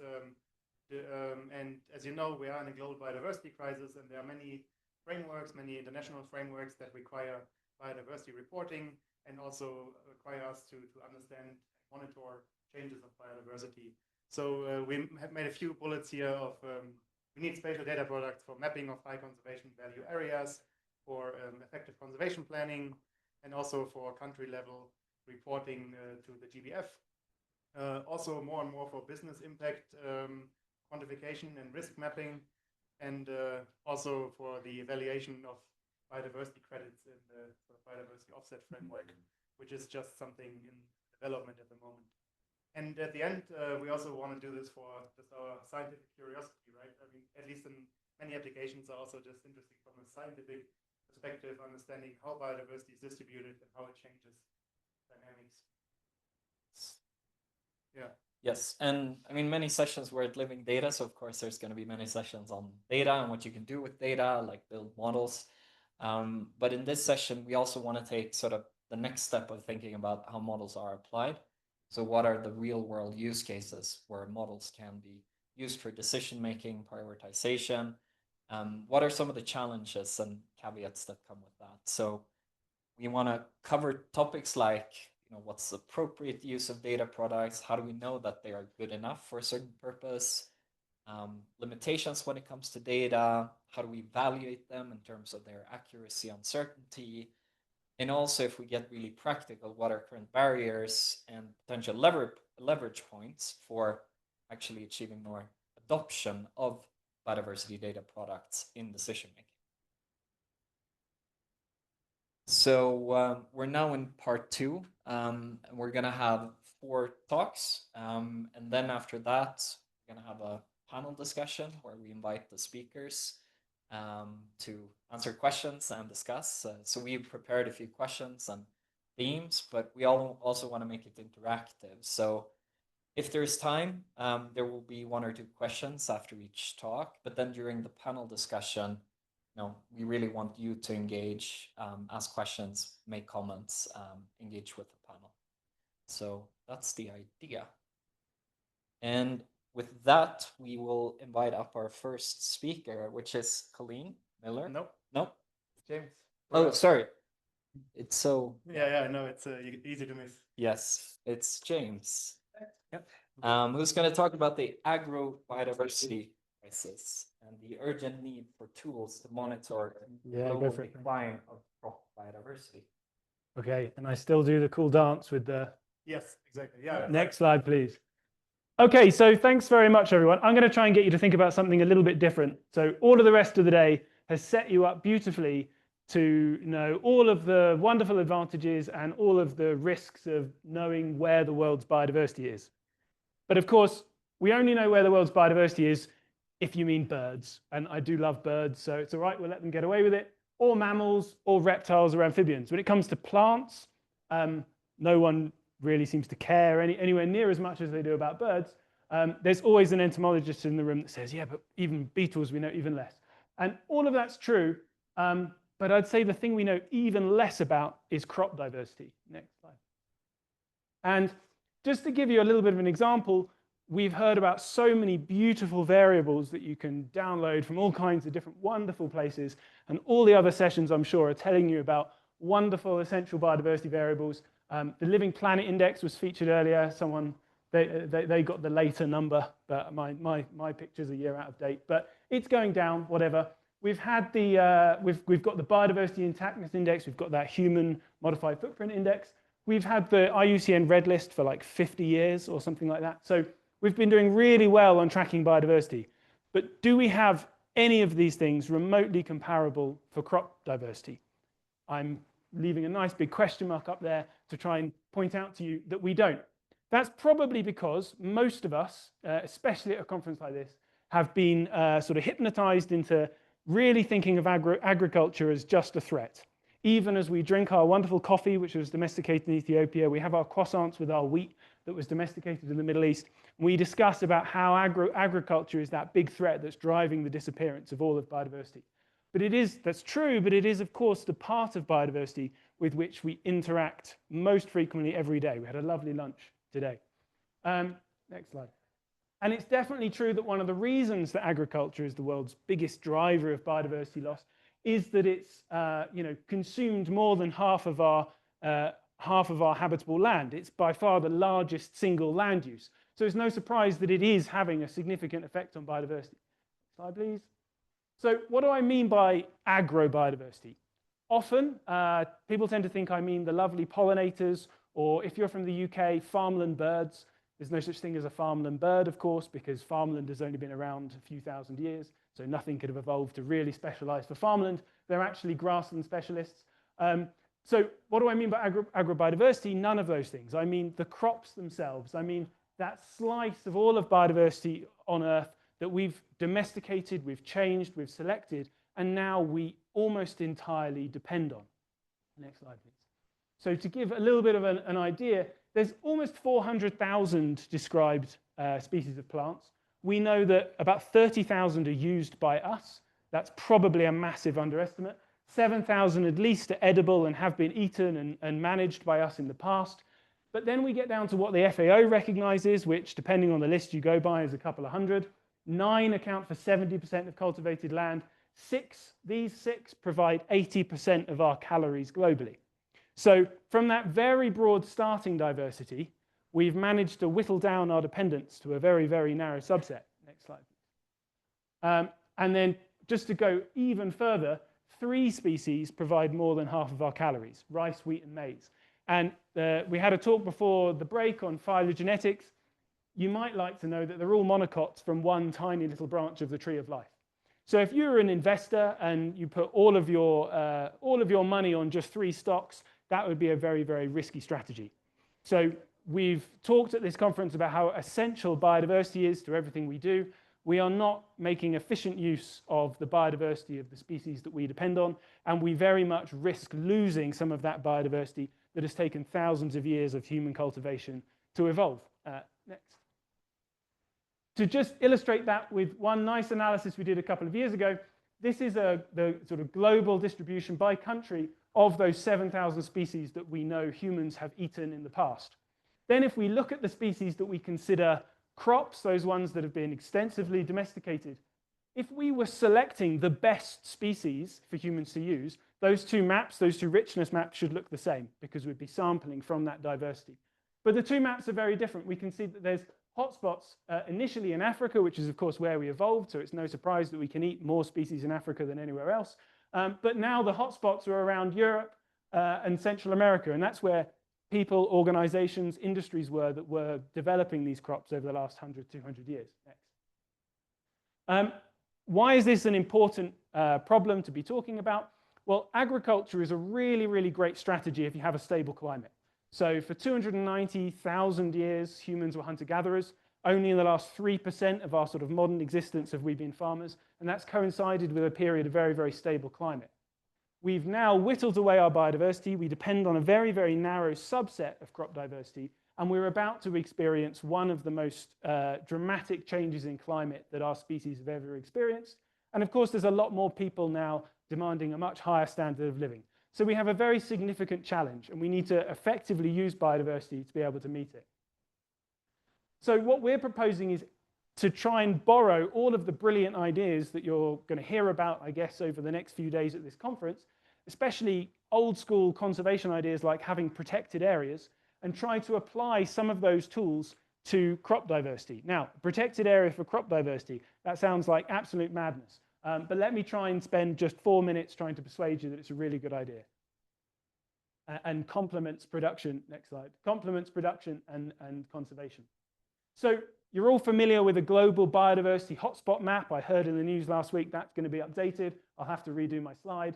But what you might like to see is how that overlaps with maps of where we know crop diversity is, or where we think crop diversity is. This hasn't really been updated much since Nikolai Vavilov did this in the 1940s, but he identified in gray there places around the world where many of our crops come from. Of course, we're in the Andes, where many species came from, but there's others in Central America. I work particularly in Ethiopia. If you drink coffee, you have Ethiopians to thank for domesticating that. There's a series of hotspots, and interestingly, you'll notice that they often overlap with global biodiversity hotspots. So how do we balance something like that? If you want to maintain coffee into the future, you need coffee genetic diversity, so you need coffee farmers in the Ethiopian highlands to keep growing lots of diverse coffee. But it's also a double global biodiversity hotspot. So we also want to conserve Ethiopia's forests and highlands. And in the future, as we need more from our food, and we also want to make our conservation goals more ambitious, these two goals might risk being conflicted. Next. So I work particularly in Ethiopia, and I'm going to explain to you how we develop this kind of map. This is our best understanding of where Ethiopia's threatened crop diversity is. About 35 species originate in Ethiopia, and when you're used to modeling wild species, trying to then model crops, which can be subject to the vagaries of whether people simply want to grow them, like the taste, what the government support for different crops is, it can be much more challenging. So I'll show you how we get to this type of map. Next, please. So we start off with richness, right? We try to mine. We don't have anywhere near the level of data that something like GBIF has for a lot of wild species, especially birds. But we try to mine a lot of crop richness data. Often that comes from farmer surveys, farmer support for living standard surveys, World Bank Living Standards Measurement Survey. We have crop genetic diversity data as well for quite a few species, but I won't show that yet today because it's got too many issues. Next, please. We then look at, so this just shows you a little bit about how we take all of these data when we build SDMs. I'm sure everyone's familiar with different ways of trying to do that. Next, please. Then we try to look at crop vulnerability. So we look at origin. Mexico should rightly prioritize conserving maize, but there's no point in Mexico trying to conserve bananas, for example, because bananas' center of diversity is in Southeast Asia. So we weight different crops by their origin, favoring them in the place where they come from. We look at production trends. We upweight species that are declining, and we weight species by their ex situ collection. So if something's really well captured and preserved in a seed bank, we downweight it. If something is not conserved at all in a seed bank, we upweight it. Next, and then finally, this just shows, for example, NSET, which is an indigenous crop from Ethiopia, is a very high priority for us, whereas maize in Ethiopia would be very low because it had a massive bottleneck. It's only been relatively recently introduced. Next slide, please. And then our final component is looking at the habitats in which that agrobiodiversity occurs. So wild edible plant richness is very important in many countries. Co-occurrence with crop-wild relatives, that's quite a mouthful, for gene flow is very important, and distance to protected areas. So some of the places with the highest crop genetic diversity are adjoining wild habitats where there's gene flow with their wild ancestors. When we combine all of these things together and weight them, next slide please, then we get a map. These are administrative government districts in Ethiopia, and these tell you areas that have the highest richness that is also most threatened. And the governments in Ethiopia is looking to try and provide extra support to these farmers. The next step for us is to then look at how this trades off with production landscapes and conservation landscapes. So how can we prioritize land for conserving wild biodiversity, conserving agriculture, and then also having landscapes that might be more intensified to produce the food that Ethiopia rightly needs. And so this is about increasing food production, safeguarding food production into the future, so that we have the space and the capacity to conserve biodiversity. Because I guarantee Ethiopia's priority is food security, and conservation is going to come a distant second to that.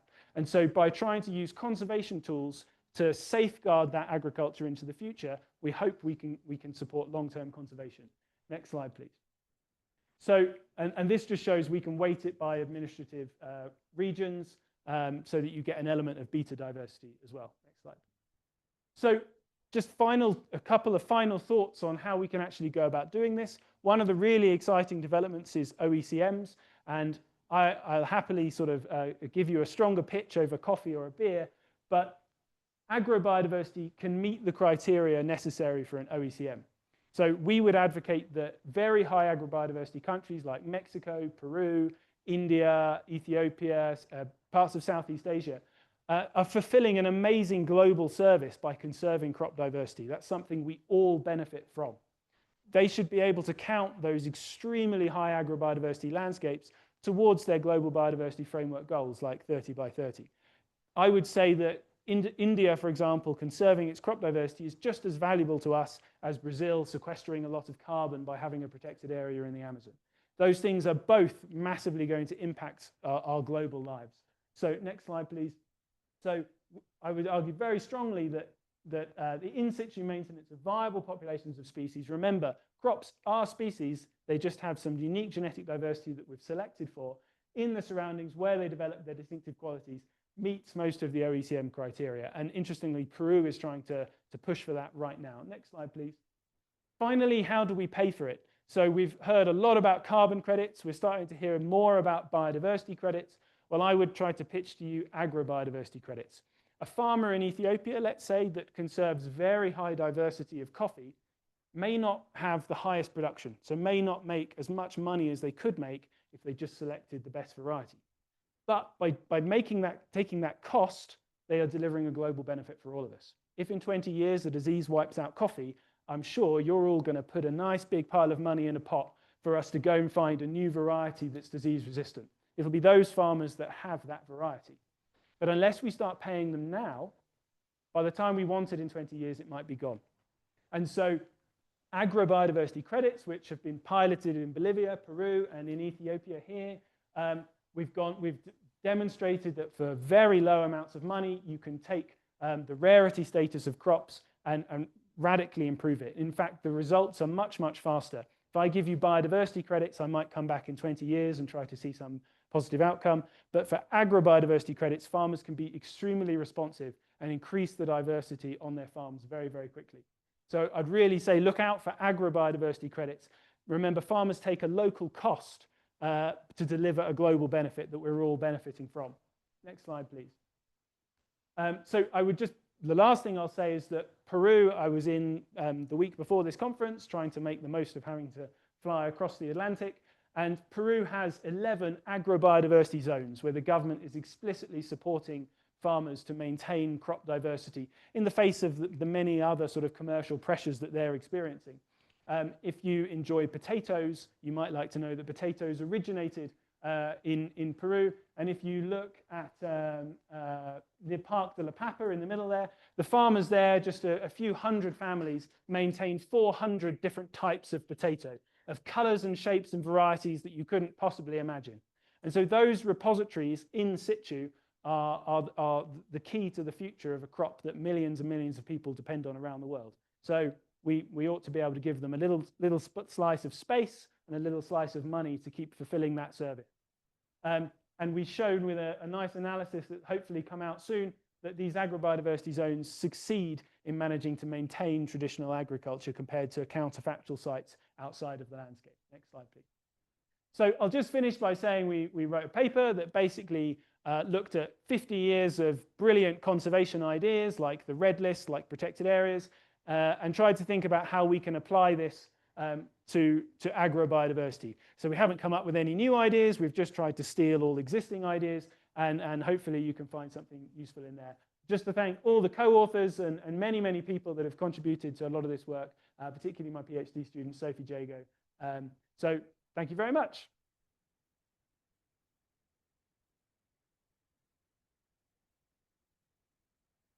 Thank you, James. And we have time for one quick question. Yeah. I don't know if it's a quick question. Oh. Maybe two. Provocative one for discussion. Biodiversity of a lot of data, and agriculture side we don't have. But I think it's exactly the opposite. Right? Ooh. Have, less probabilities. People have some indicators that are based on bad data, very scarce data. We don't know these indicators. Many of them they don't have any meaning. On the agricultural side, we have a lot of things. If you ask Mexico what is the production of maize and how many hectares they have, they know exactly to the kilo. Yeah. Same thing for the good years and bad years of the climate impact. We have a lot of data on the agricultural side. And the other thing is that agricultural systems are much easier to understand natural systems, right? Nutrient cycle, how the carbon cycle goes, now that's so simple compared to the biodiversity. So that's one provocative piece. The other one, I don't know if you have time. Maybe I'll do that one and then okay. you can pick me afterwards. I would say for production, yes, we have a lot of data on production, but how many varieties of maize are there in Mexico? Even Mexico probably wouldn't know that. 60? No, hundreds. Okay, well, I can't disagree with you then. But what's the average number per farm? Maize, I will let you have as one of the 3 most important crops in the world. But as you saw, there's hundreds of different crops. The other problem is that a lot of our data comes from the FAO, who I like, but a crop only makes it into the FAO database, which then only makes it into what most people analyze if it's an important crop. And an important crop means it's grown in lots of countries and has economic importance. To give an example, NSET, which is a relative of the banana, you don't eat the bananas, you eat the entire trunk. It's not on the FAO database, no one's ever heard of it, but it feeds 25 million people in Ethiopia. But because it's unusual, it's not in anyone's global analysis of agriculture. We have almost no idea about it. So maize, potatoes, rice, wheat, exceptions. But even for potatoes and maize, we have very little understanding of trends in genetic diversity through time. Probably it's declining, but do we have any idea compared to the level at which we understand biodiversity? I know it's a conference about how little we know about biodiversity, but you have to let me get away with that one. Thanks. Thank you, James.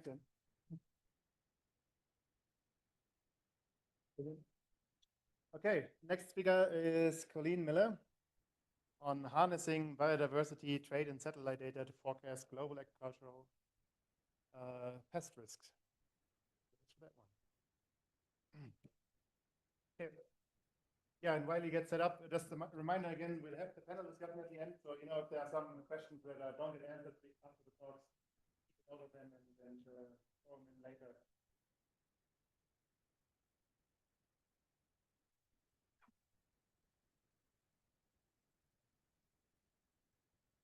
Great. Thank you.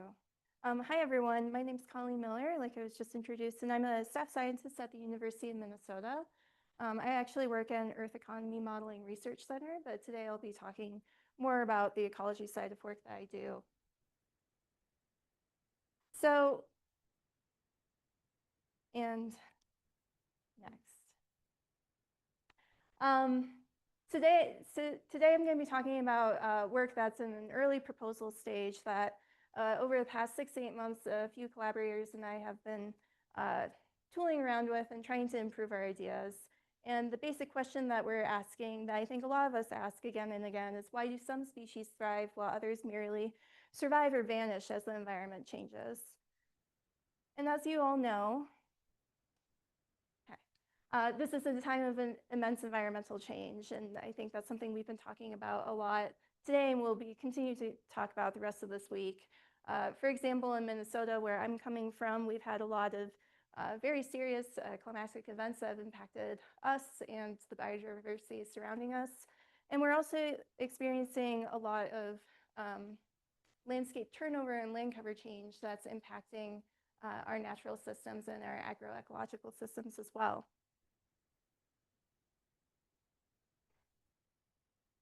And in order to better understand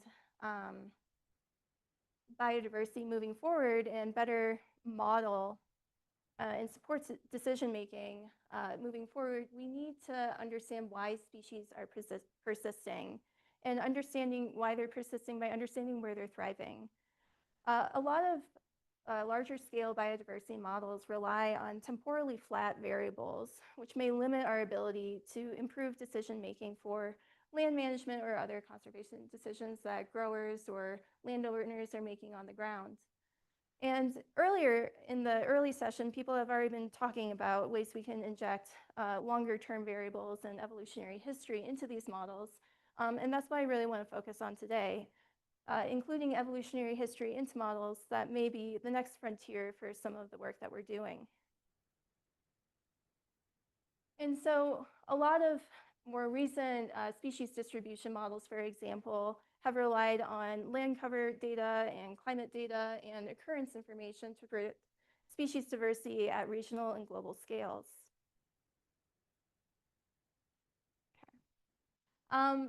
But there's a lot more that goes into our understanding of species ranges and their abundances. And so there's those abiotic factors like the climatic data from climate models or land cover information, but there's also information about their biogeographical history that is important for understanding species ranges, biotic interactions as well. So understanding those community interactions and functions, going beyond the functional niche into the realized niche, and also species organismal traits, going beyond their identification, but actually what they're doing on the landscape.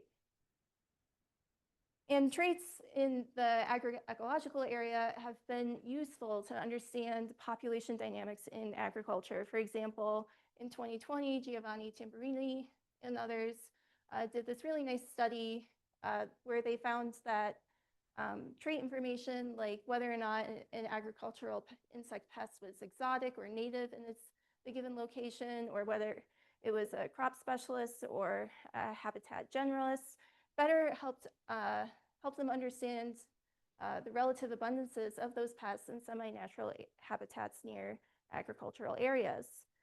And so traits are potentially a static input, but they do represent the evolutionary history of those species, and they also represent their function on the landscape. And so they're really useful proxies in some of our models. But I think, and the group that I'm collaborating with think that deepening that historic inference in our models can really improve our understanding and then what we relate to other people in terms of what we're predicting in terms of what we're predicting of species biodiversity and species diversity over space and time. And so historic inference can underlie the organismal traits like I just talked about, but also those biotic interactions and biogeographical history.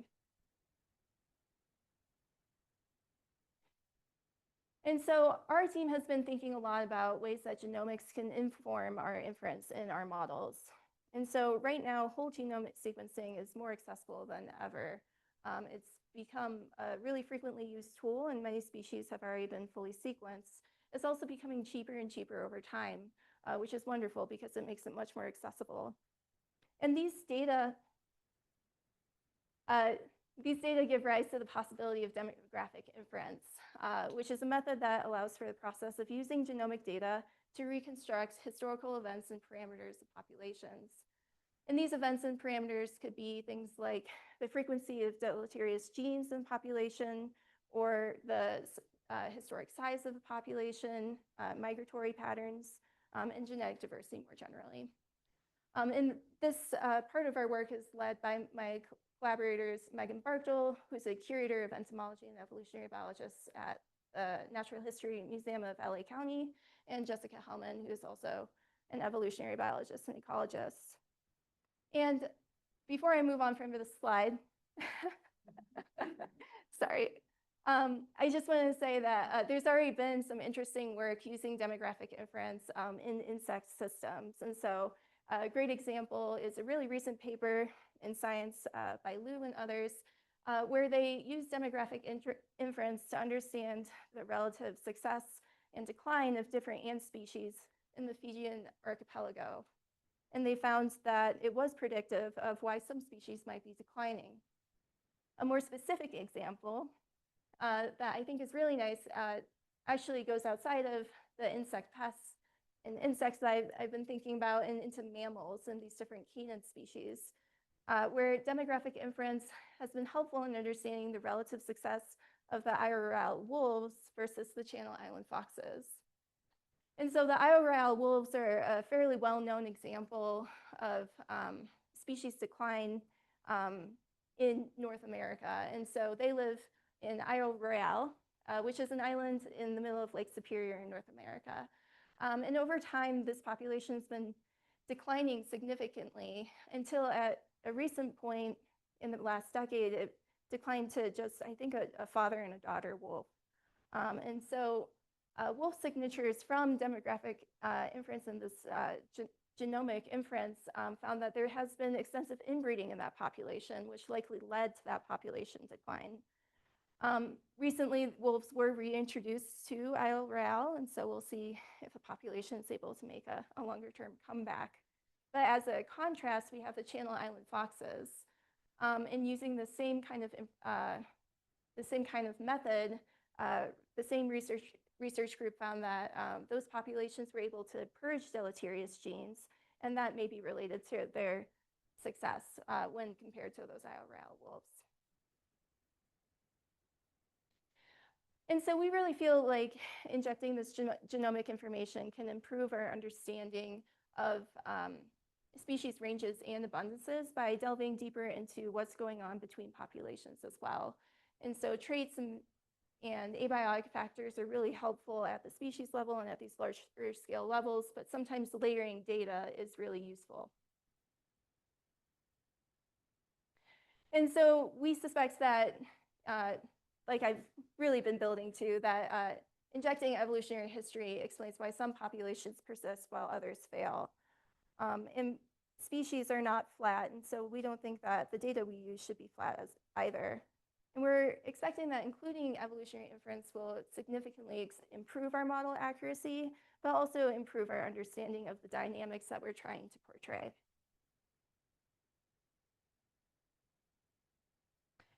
And so what we hope to build and what we're proposing to build is this multi-scale framework for forecasting species persistence that layers the many different available data products that I think we've all been talking about and hearing about today and into the rest of this week, and that are layered over time and over space. And so integrating information from the distant past, the present, and projecting into the future to understand when we think species will have relatively larger or smaller populations in different locations is really a frontier that we want to go into. Okay, and so the different kinds of data that we're interested in working with would be that genomic information and evolutionary history information, as well as historical and environmental data, which is available through Earth observation products, In terms of the present, there's a lot of great information on phylogenetic information for some species, as well as traits and other ecological variables. And then we can layer that data to project species trends into the future and under different climate scenarios, for example. And so what we'd like to do is start with a smaller case study, because this is a question and a technique that's really specific to layering in this data at a population level and then building it out into species and ranges more broadly. And we'd like to focus on the Strinia moth genus. And this is a really great genus to work with, a really great group of species to work with, because it includes two really important agricultural pests, the Asian corn borer and the European corn borer, as well as many other species that do not have the same kind of syndrome.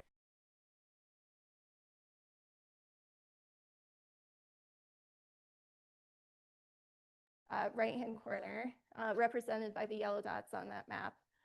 And this is a great species to work with, like I said, because it's a pest, it's economically and ecologically really important to people across the world, but it also comes with a lot of really excellent data products.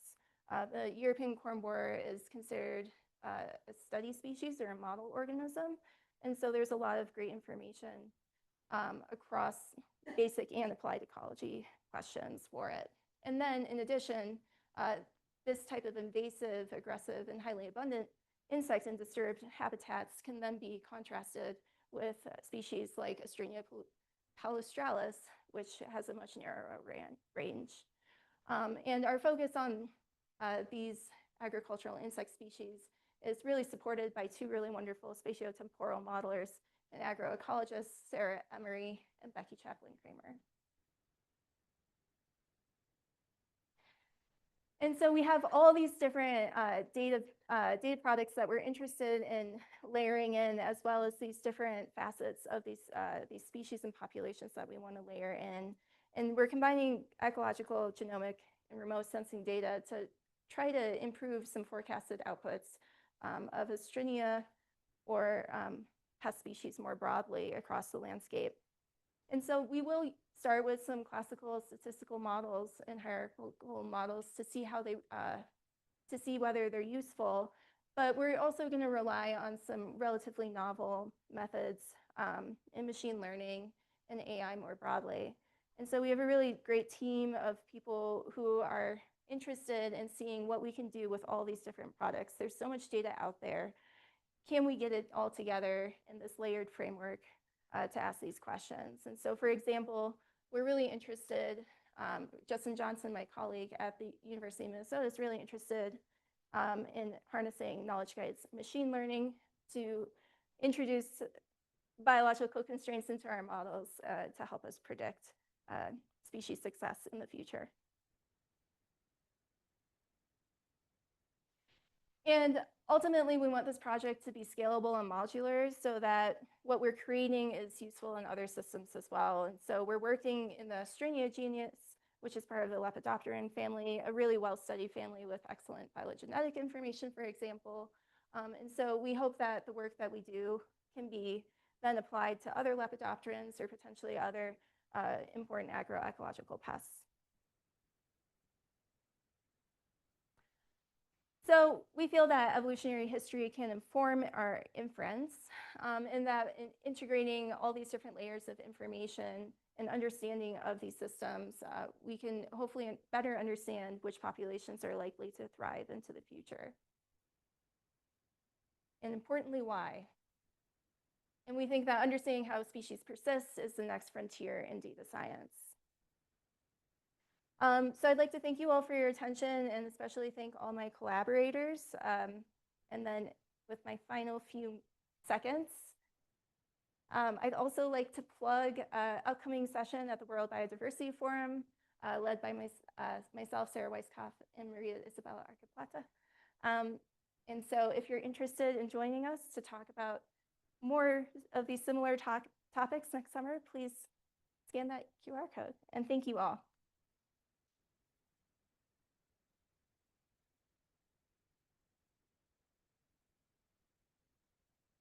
Thank you so much, Colleen. So we're running a few minutes behind, so save your questions for Colleen for the panel.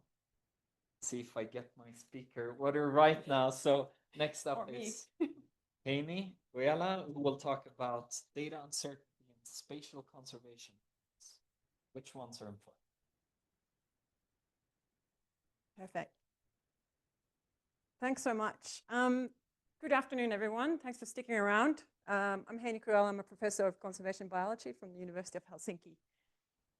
And while we're getting the slides up, so I will be, we're changing a little bit of topic here. So I will be talking about spatial conservation plans and data uncertainties and which one of those are important. And why do we talk about spatial conservation plans? Perfect. Next slide. Well, inherently, most of the conservation actions that we carry out and which we hope to prevent biodiversity loss are spatial.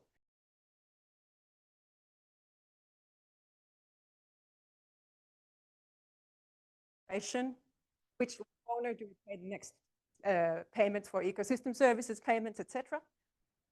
And that obviously requires a lot of data to make those decisions. Now, conservation plans are tools or mechanisms to help us decide where we should direct our actions.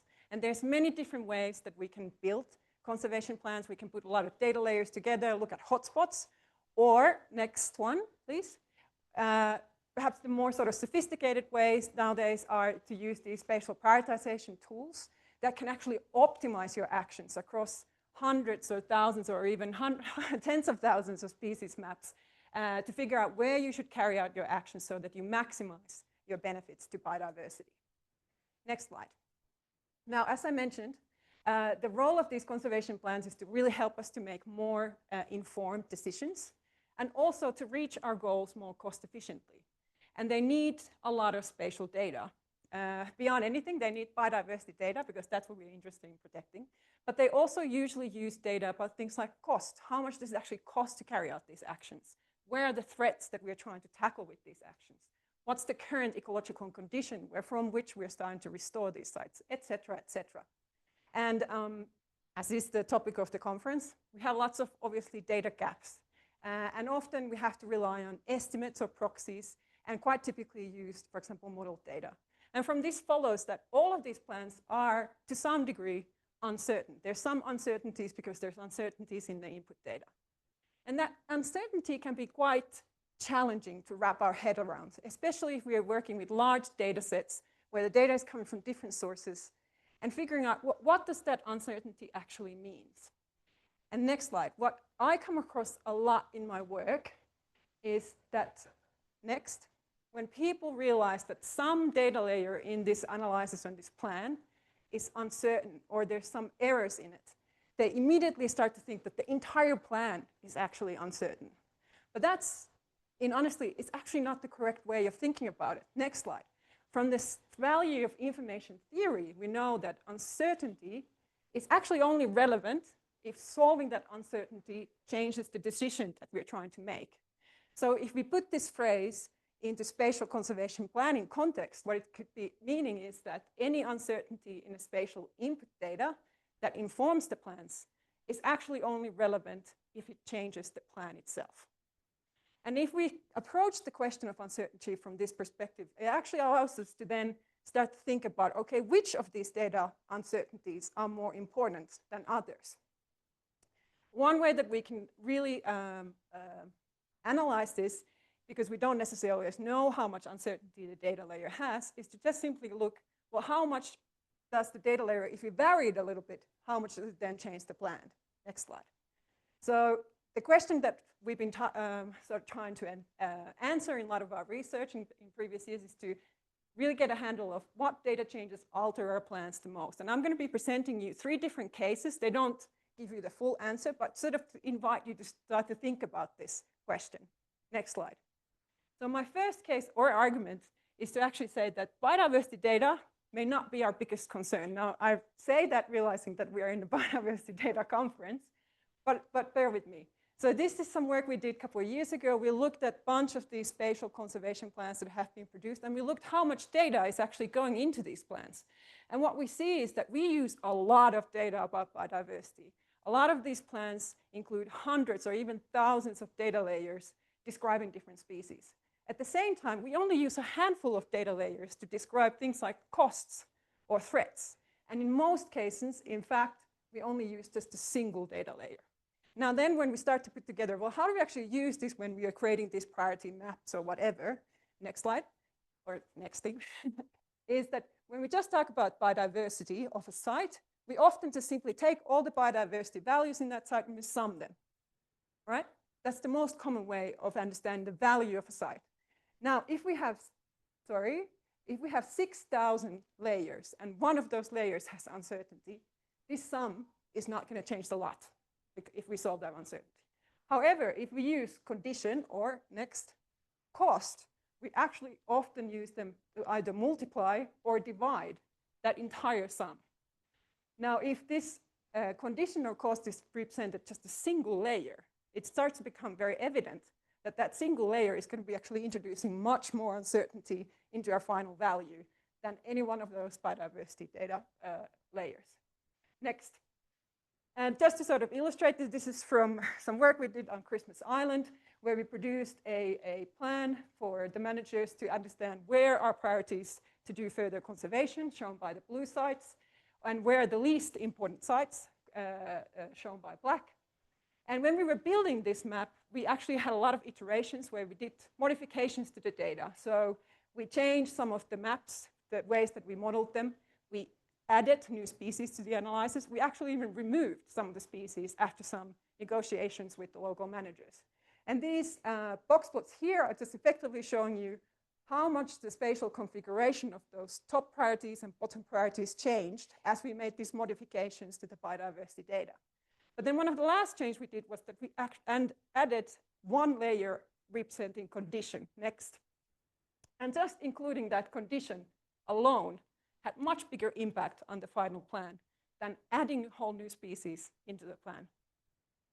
All right, my next case, next slide, is to say that within the biodiversity data that we use, some species or features are much more important to get correct than others because they simply drive the solution more than the other ones. So just with a simple case, if we start that we have two species and we want to build a reserve network, it might look like something like this. Next. And we then think that, okay, we want to add one more species to this plan, and it changes the resulting reserve network a little bit. Now, in this case, though, the species we added has quite similar distribution as the first two ones. Next.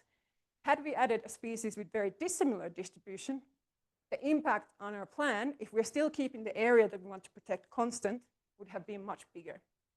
So we wanted to dive into this and really understand how does the actual spatial characteristic of species, the way that they are distributed in space, how influential do they make them when we are building these plans across many, many species. Next.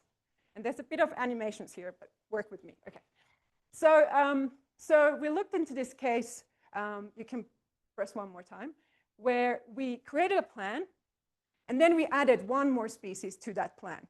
And we looked how much the addition of that species changed the conservation plan. So here on the y-axis is the change in the priority ranking of those sites. And then we plotted that impact against the distribution size of that species. So each dot here is a single species, and then it's showing you how much it changes the plan when it's added to it. And what you can hopefully see here, oh, go one back. Thank you. What you can hopefully see is this like a bit of a hump shape. So what is it telling us? That the most common species in the area, when we add them to a plan when they weren't before, they don't change it that much. Why? Because if they already occur everywhere, it's quite likely that the plan already captured that distribution. Interestingly, though, the same thing goes for the rarest species as well. Even if they're not captured by the plan and you add it to it, simply because they're so narrowly ranged, the total plan doesn't actually change a lot. So you can make a little tweak and you get those species covered. So what the species that are most influential in this case are actually those that are sort of intermediately rare. Now, this was an exercise where we created the plan with just 10 species and then added one more. But if we add these species to a plan that included 20 or 100 species, we can see that the impact actually goes down. And this is just telling us a very, very good and old story that the more biodiversity data that we are using on the basis of these plans is better, because the more likely it is that we are capturing also that biodiversity that we did not include into it. But coming back to it, we tested this. Yeah, go ahead, one more. Thank you. And we tested the same thing with a totally different kind of data set. Please note here that the x-axes are different. And interestingly, we see the same pattern. And we looked also into other spatial characteristics of the species. And what we found was that particular species that are these intermediately rare, they occur in species poor areas, and they have rather dissimilar distributions with the other species in the region. Those are the ones that are going to change your plan the most when you add them into the plan for the first time. So that is effectively telling us that these are the species for which we should get the data correct. All right, my third case. Now, I mentioned earlier that we often have to rely on models when we're doing these types of analysis. And then one of the most typical things to use with biodiversity data is to create species distribution models. And my third argument that I want to make is that when we are building these models, the decisions that we make when we build them can have a bigger impact than the underlying biodiversity observation data itself. And I'll show you how. So this is actually from a work from one of my former students, Angela Moschatello. And she built species distribution models for a bunch of species, shown here for one, the yellow-footed antechinus. And then she started to create variations of the species. Sorry, there's a couple of animations you can see here. So first she changed the predictors. Then she actually reduced the number of records to half to what it was. She also looked at what happens if we don't account for the biases in the underlying observations, if we make the model more complex or simple, and finally, also, if we change this continuous predicted values into this binary habitat, non-habitat maps, which is a very common thing to do. And then she ran she created a spatial prioritization for all of these different model variants across many different species, and looked how the spatial plan changes when we do these changes into the models. Next slide. So this here is effectively just showing the overall impact that we see, or the changes we see in the locations of these priority areas. And what we can see from here, that the model complexity has the least impact. Interestingly, having half of the records has the least impact. And the biggest impacts were things like whether we threshold the maps, or whether or not we account for the biases in the observations. And I think this is really important, because as an ecologist and a conservation biologist, I know that we agonize about the biodiversity data being correct and making sure that we have every single occurrence when we're building these models. And then at the same time, I know that when we're building the models, we might not spend any time actually thinking whether we should threshold these maps or not. Yeah, next slide. So my take-home messages. First of all, I want you to leave from this session remembering that not all uncertainties actually matter. It's only those uncertainties that change the decisions that we're making that we really have to try to solve. And if we understand how the different data, the species, or the cost, or other things, how they drive the solutions and the decisions, that helps us to identify which data sets are most important to get correct. And again, recognizing that we're in a biodiversity conference, I do still also want to make the point that we have to start paying more attention to these other data types. How much does it actually cost to protect a site? How much does it cost to restore a site? What is the impact of those restoration actions? We know so much less about these aspects that are equally or even more important when we are building spatial conservation plans. Next slide. I want to thank my collaborators and my funders and you for the attention. Thank you.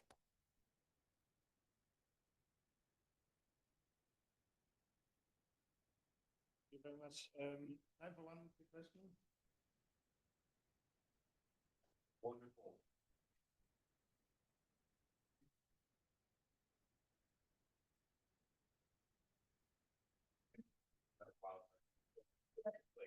predictability of That is a very good question. I don't think I have any good answers to it. I really, I can sympathize with that. We don't have wildfires in Finland, but we have a lot of logging, and which means that we collect all this data, we make plans. It can take years, and that map is going to be old in a week. And that's just what we have to live with. There's obviously different kinds of maps and modeling that you can do and try to incorporate it in all these optimizations, etc. But I think in the end of the day, we just simply have to accept that the world is changing constantly and have to keep updating our understanding of it. Thank you. All right. Yeah, next and last speaker for the session is Daniel Silva Sierra. And yeah, you're going to talk about integrating eDNA and ecological modeling for early biodiversity assessment. Thank you, Take it away. Tobias. I think it is the only speaker Latin in the section. So forgive me for mistake, grammar, or bad pronunciation. I tried the English presentation, okay? As with today, two methodological workflow for eDNA and ecological modeling for early biodiversity assessment. Okay, the purpose is SG compliance international standards by like IFC or TNFD. Next, please. So, like a context, two questions is very important. In environmental impact assessment, usually baseline information is focused in vertebrates like mammals or vascular plants, plants or leguminous. Other taxonomic groups is not usually in partner assessment, like invertebrates. Like invertebrates is usually in aquatic ecosystem, but not in terrestrial ecosystem. So why biodiversity soil is tend to be underrepresented. Okay. Next.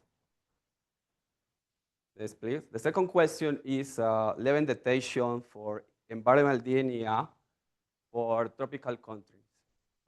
In this case, in tropical countries, our data suggests less than 10% for level detection. It's a low detection for species. That's the slide.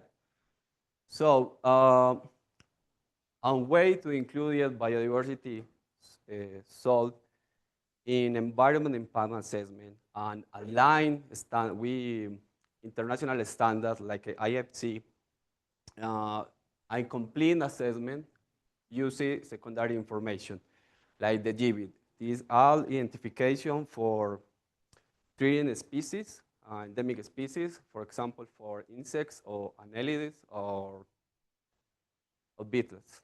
Next.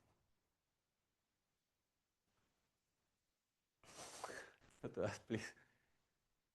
No, freeze. And Ninja was good with the loving two-world methodological workflow.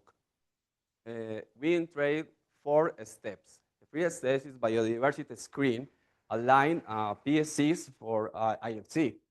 The first step is we define preliminary area of influence. Then the low one record for GBIF and classification in threatened and endemic species. Next.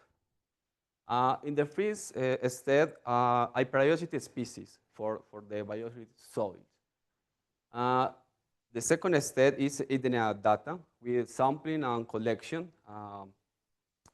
You use anything protocols. For example, nurture metrics is the recognized word. And processing results ingenious for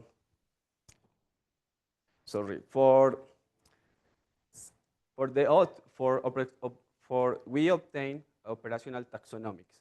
Okay, operational taxonomics is morphospecies in the case for tropical countries, and we analyze the persistent different campaigns or different samplings or different seasons between campaigns. Okay, next. The third step is ecological modeling.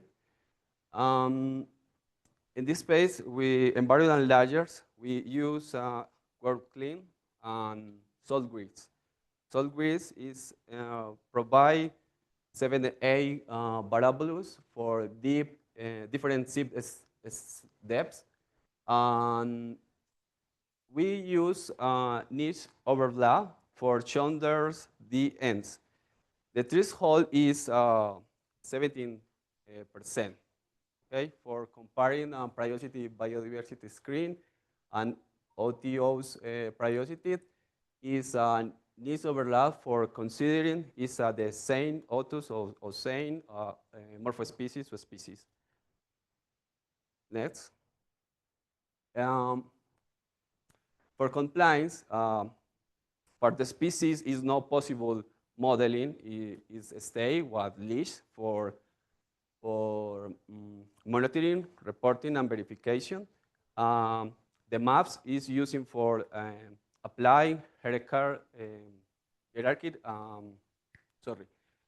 for mitigation hierarchy. Yes, for avoid or for offsets. And these maps used also for risks and opportunities. For binary maps is very useful for DNA live. Next.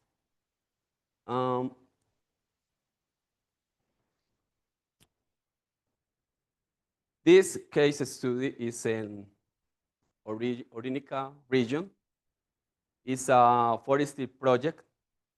For confidential reasons, I exact location for the project name. For in the picture right is a geographic distribution of the potential species for secondary information. I classify in native, neotropics, endemics, and pantropical. And the table right is the priority species for the secondary information. It's endemics and almost endemic species. The endemic species represents 5–10% for the analysis.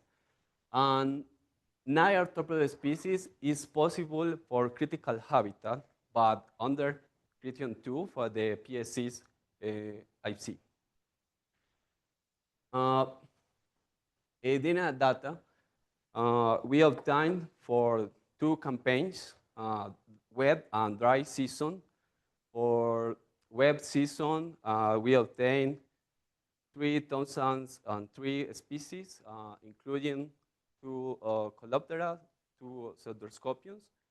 And for wet season, we obtained records for 2,085, A7 otus. It's compared for morphospecies while prioritizing species in biodiversity screen for the first step.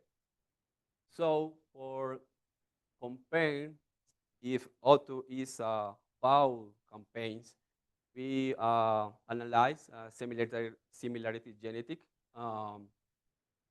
If the difference is less than 1%, it's a same autos for ambush campaigns. Is represent and Coleoptera is P1 for 5 sequences of sampling points.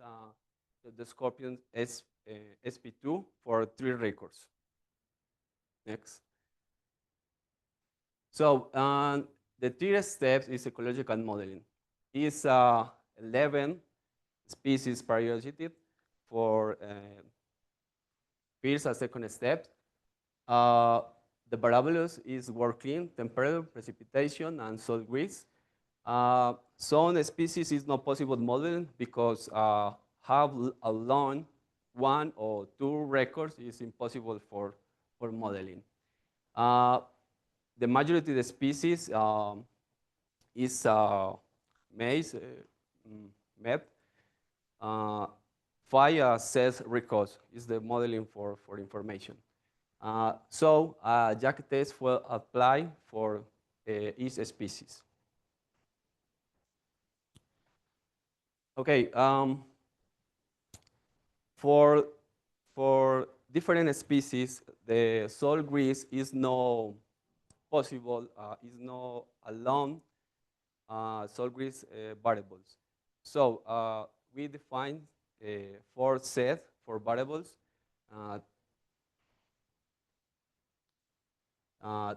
Sorry, 21, 17, 79, and 97 is a different combination for variables for a parasitic species.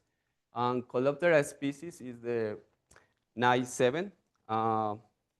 When compared using Jordan's D index is below 10%. Is no don't match for niche overlap in this case. In this case, is no the same species.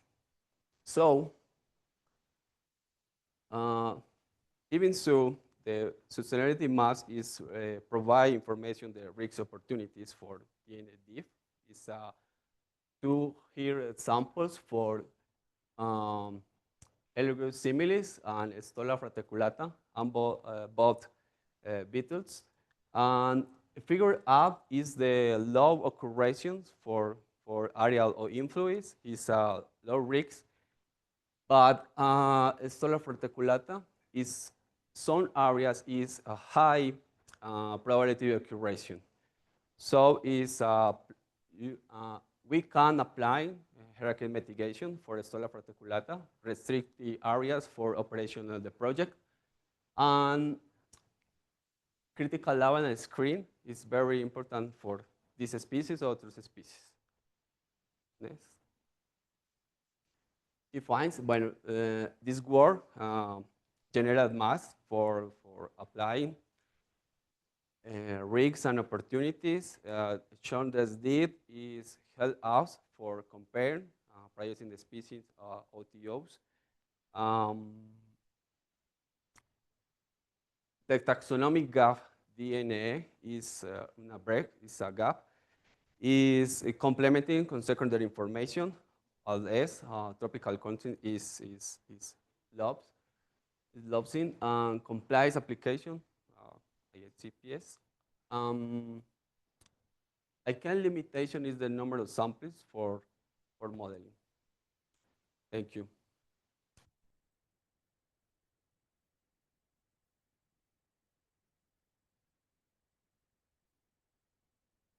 Thank you very much, Daniel, and perfect on time. I mean, you actually have maybe a minute for a short question.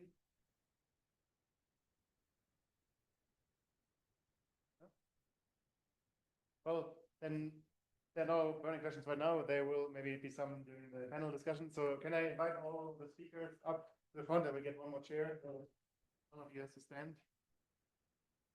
Yeah.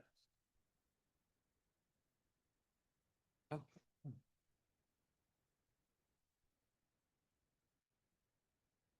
Yeah. Take your seat. Exactly.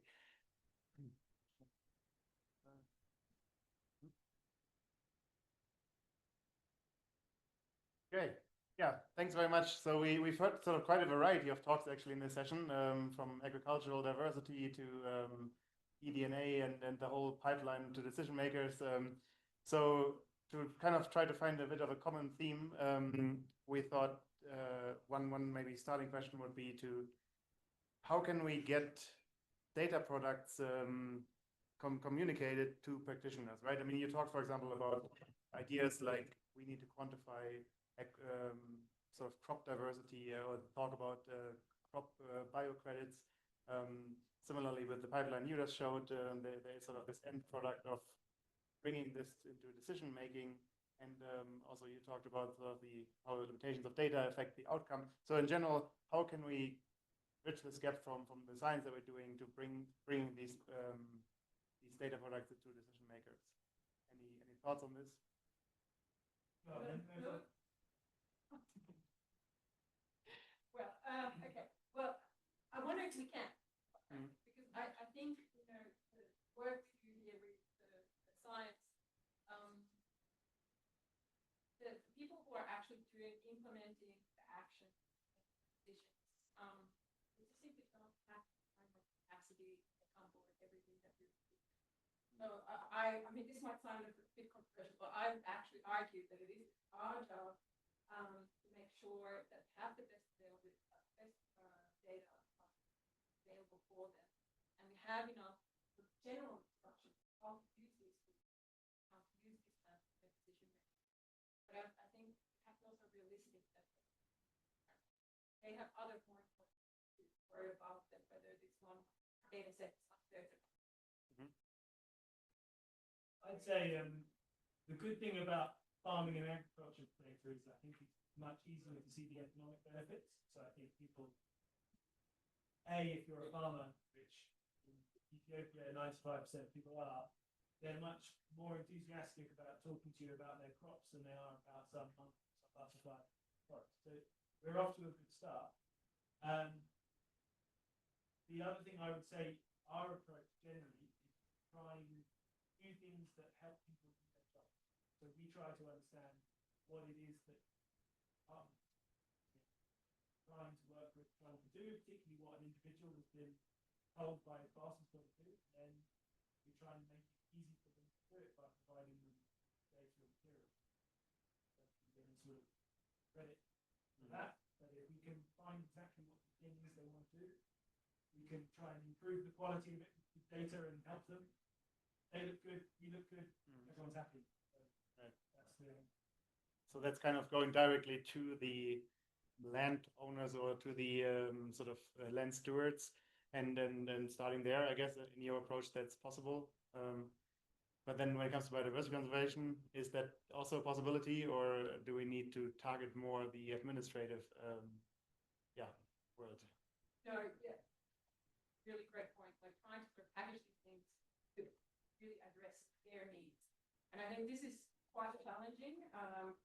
Like personally working in the research world, you actually have to spend quite a lot of time creating trust with these people, understanding what are the questions that they are really working with, what are the data needs that they have, and tailoring your work around that, which is not necessarily appreciated at all by your paper reviewers or your grant reviewers or, I don't know, professional committee reviewing your performances.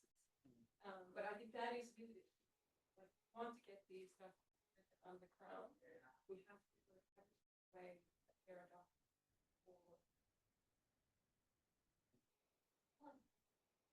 Yeah, any thoughts from the audience or questions related to this?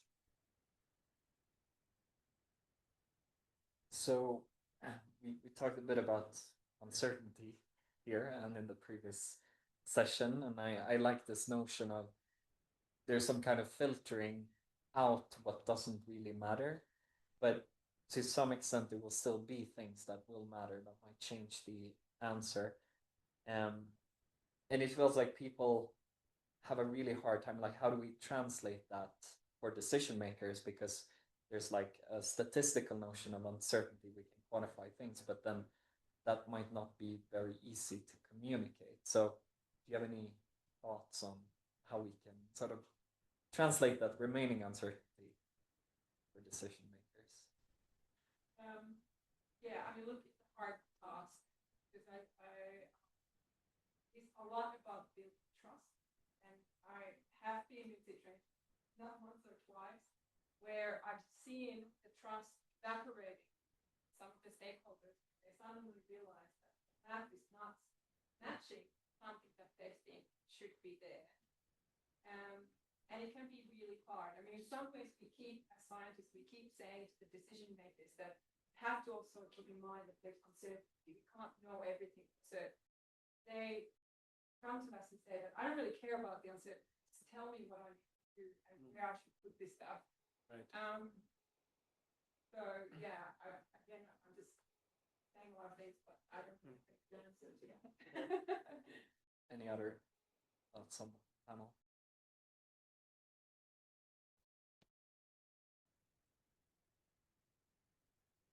The audience. Being in the both sides, the academia and government, But to say it's key because the time of the government is not the time of the academia. So we have a lot of uncertainty. We aim to do the best research possible, but in the policy making, we need some things to go faster. So maybe your answer is great at one point. Maybe later we can talk about answer then.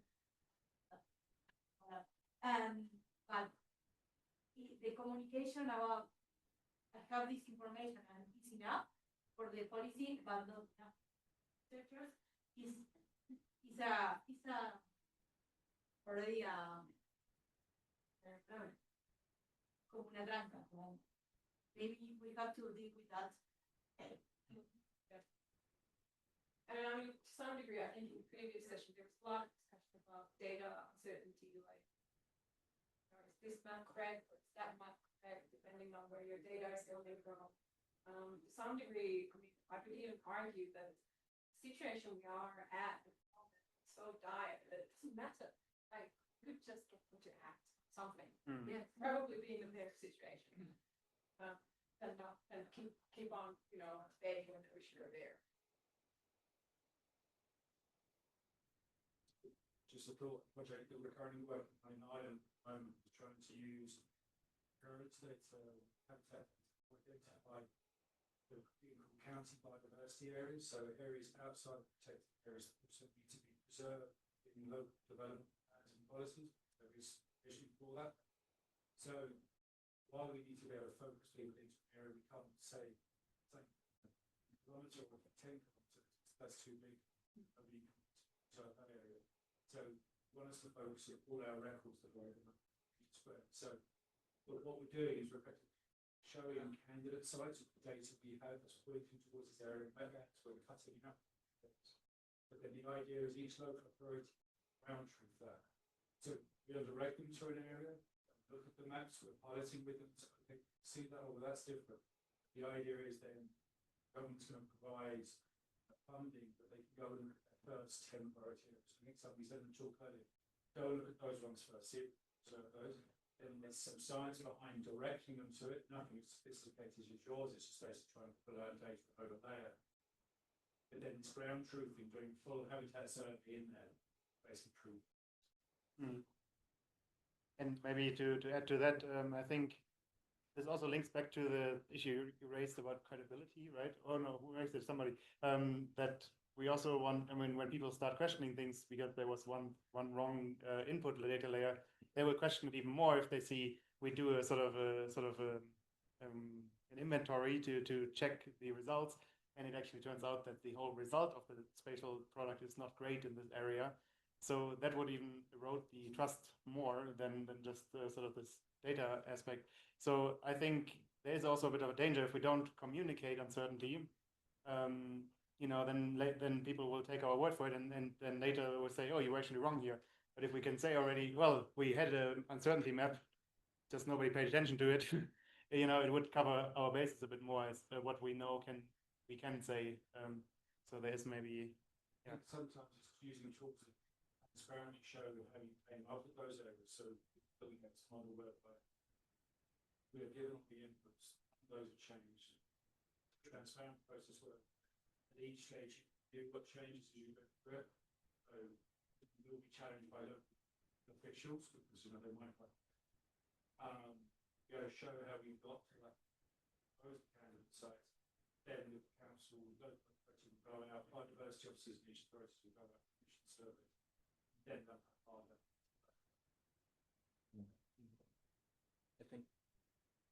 I think sort of a related dimension to this is also about setting expectations, because I think people have unreasonable expectations on models, and it's come up in several of these discussions. We judge them often against what humans would say about an area, but we forget that humans are also biased. Humans can be wrong. So is that something you've come across, and do you have good examples of how you can set the right expectations so that you don't risk losing that trust if the model says something that is surprising or goes against what the humans think? Well, unfortunately, in Ethiopia, we have quite a lot of agriculture experts, but invariably they are quite strongly biased to identify agribiodiversity happen to be better, because lots of different people have quite sophisticated knowledge about specific parts of the country. And it's quite difficult because we're obviously outsiders and we're trying to take an action view. And almost everyone from Ethiopia focuses on region because Ethiopia is very, very regional. So we're almost sort of stratified into completely different approaches and then don't completely line up. It's obviously really, really challenging, but both can be right. But you know, sort of places people identify are often quite important. But only by having like a whole national view of putting all the data together, get some sort of perspective on how different sites are. But it's really difficult. Exactly what you said. The only reason people listen to us is otherwise they just say which rightly.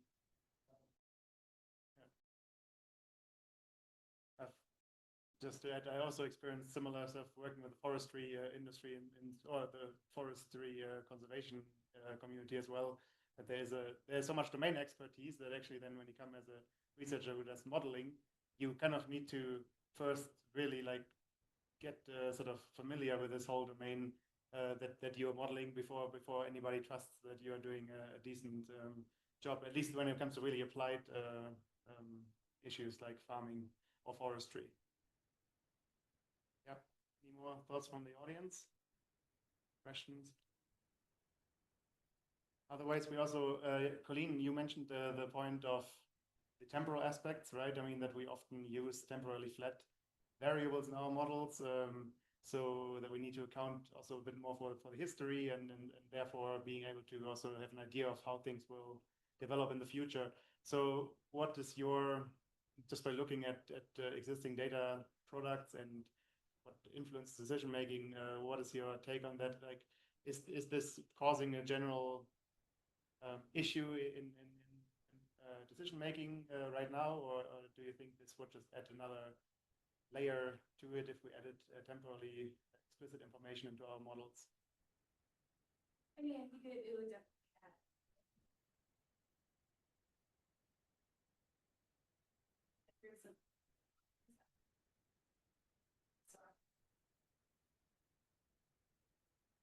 How we expect.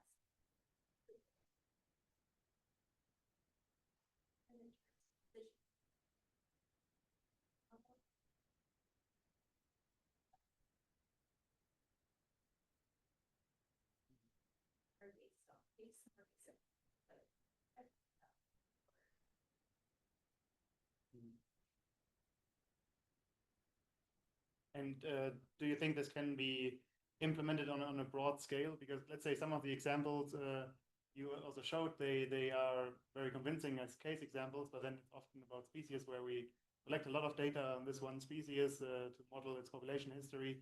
Is that feasible to do sort of in a comprehensive framework for total biodiversity, or can we do this only, is it only feasible for a selected species?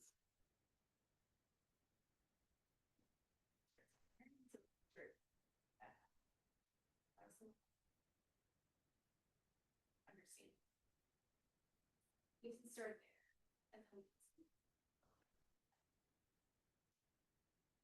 different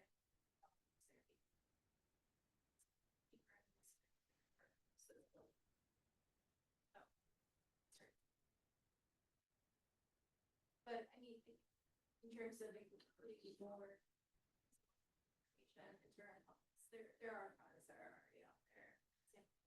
Conservation data. Ask questions about historical state of the system. Just understand where it. So I think it depends on the team. But yeah, ultimately you have to start somewhere. Yeah. This is or okay. Yes. Just wondering, it's associated relationship process and information static. You deal with you're seeing with changes with that.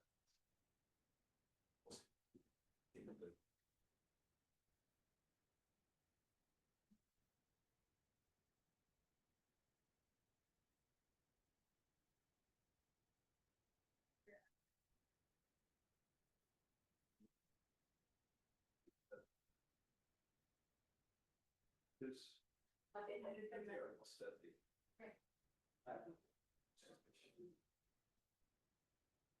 Yeah. So I think they're confident. I think you can.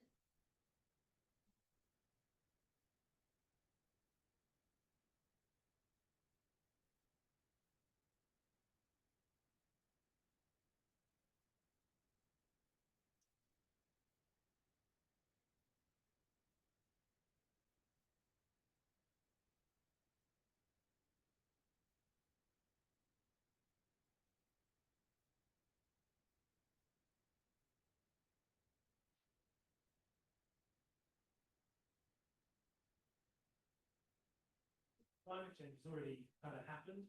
So when we started, we were all talking about it in the future, and now we're sort of 1.5, 1.6 degrees warmer. So the great thing is we've got some data from like 1960s to the 1990s. Okay, that's how it was. And then we can actually see how some species are doing.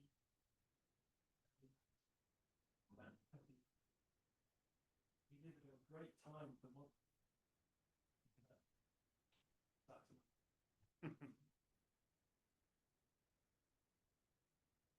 So I had one final question, which might be a bit leading given your marketing of the session at the World Biodiversity Forum. But I was wondering if we as a community are perhaps doing ourselves a disservice by focusing too narrowly on sort of biodiversity metrics per se, and kind of missing out on the wider set of ecosystem services and how they relate to biodiversity. Because I mean, James, you mentioned win-win situations and like explaining, okay, why is this important, getting people on board. Could that be a way to frame biodiversity data and insights in a way where you can get more adoption of good policies? I'm happy to be wrong. I just think ecosystem services is really hard to measure. I know, so Julia Jones did it with the Pages project in Madagascar, with a single watershed, trying to just measure some of the sort of water purification benefits of having forest on hills. And I think it cost like £4 million for 3 years. It's cool, but just the scale and challenge of trying to do that. People say, oh, let's measure ecosystem services. And then they say, okay, which one do you do? We did pollination, bee pollination, 7 species of bees in one field. It's like, we're some way from measuring like ecosystem services in a landscape. So I think it's great. I just think it's really hard, but hopefully I'll get taught this conference where someone is going to. Yeah. Colleen, since your team is doing this on a global scale.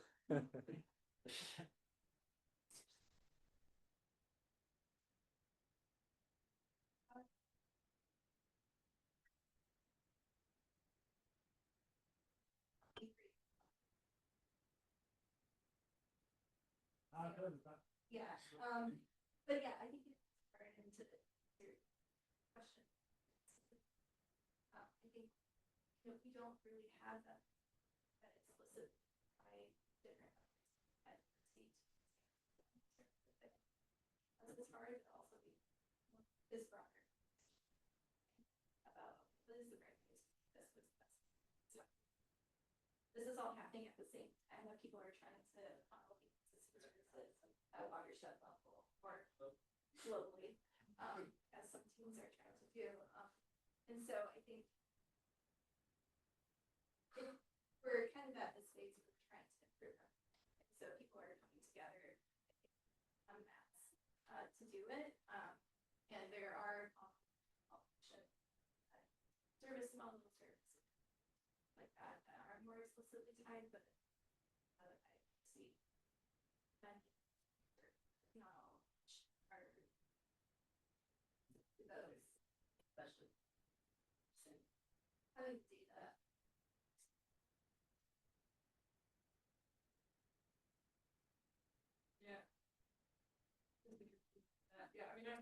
ecosystem services, I love them, I hate them, that relationship. But because, I mean, in one sense, you easily argue that most people outside of this conference or this conference not understand biodiversity. They don't know what they don't know its importance, its value. They might have some value, but I think fair to say that most people don't really about biodiversity at all. But they do understand money, and that's what ecosystem services effectively does. It puts at the end of the day, it's a dollar value or whatever your currency is to biodiversity, and then it becomes something that a lot of people, for example, in the finance sector or in the politics or in the decision making, can understand. And I think it would be unfair to sort of totally dismiss them, because I think to some degree we have managed to actually put biodiversity on the global map for other people through ecosystem services, and to really sort of make them understand how much actually costs to do this, how much it costs to do pollination by hand, by humans, instead of having insects do it. And so, but then the other side of the coin is that not all biodiversity translates into ecosystem services. We just focus on ecosystem services, we're going to dismiss a lot. And then obviously all these challenges of how we actually create these connections. And then I think what I would also like to put here is that once we start to sort of talk about money and the market, when we sort of introduce the market way of thinking about biodiversity, we are also risks about misuse of those markets, and also politicizing things. So we were talking about uncertainty before, and I think that is a really great example where, you know, if you have some good plan or whatever, and someone is like, oh, the area actually doesn't have, it was clear 2 years ago, or there's a plantation, I don't know why it's here.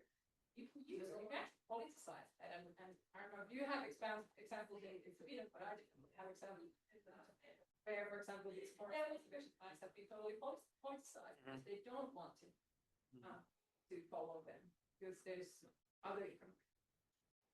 But yeah, sorry. No, I think, yeah, ecosystem services, I think they're really important. We need them, but should all just focus on. Yeah, this is going in a really interesting direction, and unfortunately we're running out of time, but I think we end on this sort of open note, and there are a lot of challenges to overcome as we talked about, but it's also nice to see that so many scientists are also thinking about this implementation into decision making, and that's also what the session was about. So thanks very much for your reflections and for your great talks. Let's give all the speakers another round of applause. And yeah, then see you at dinner, I guess. So yeah, the session is over. Thanks, everyone. Thank you to the audience. Yes.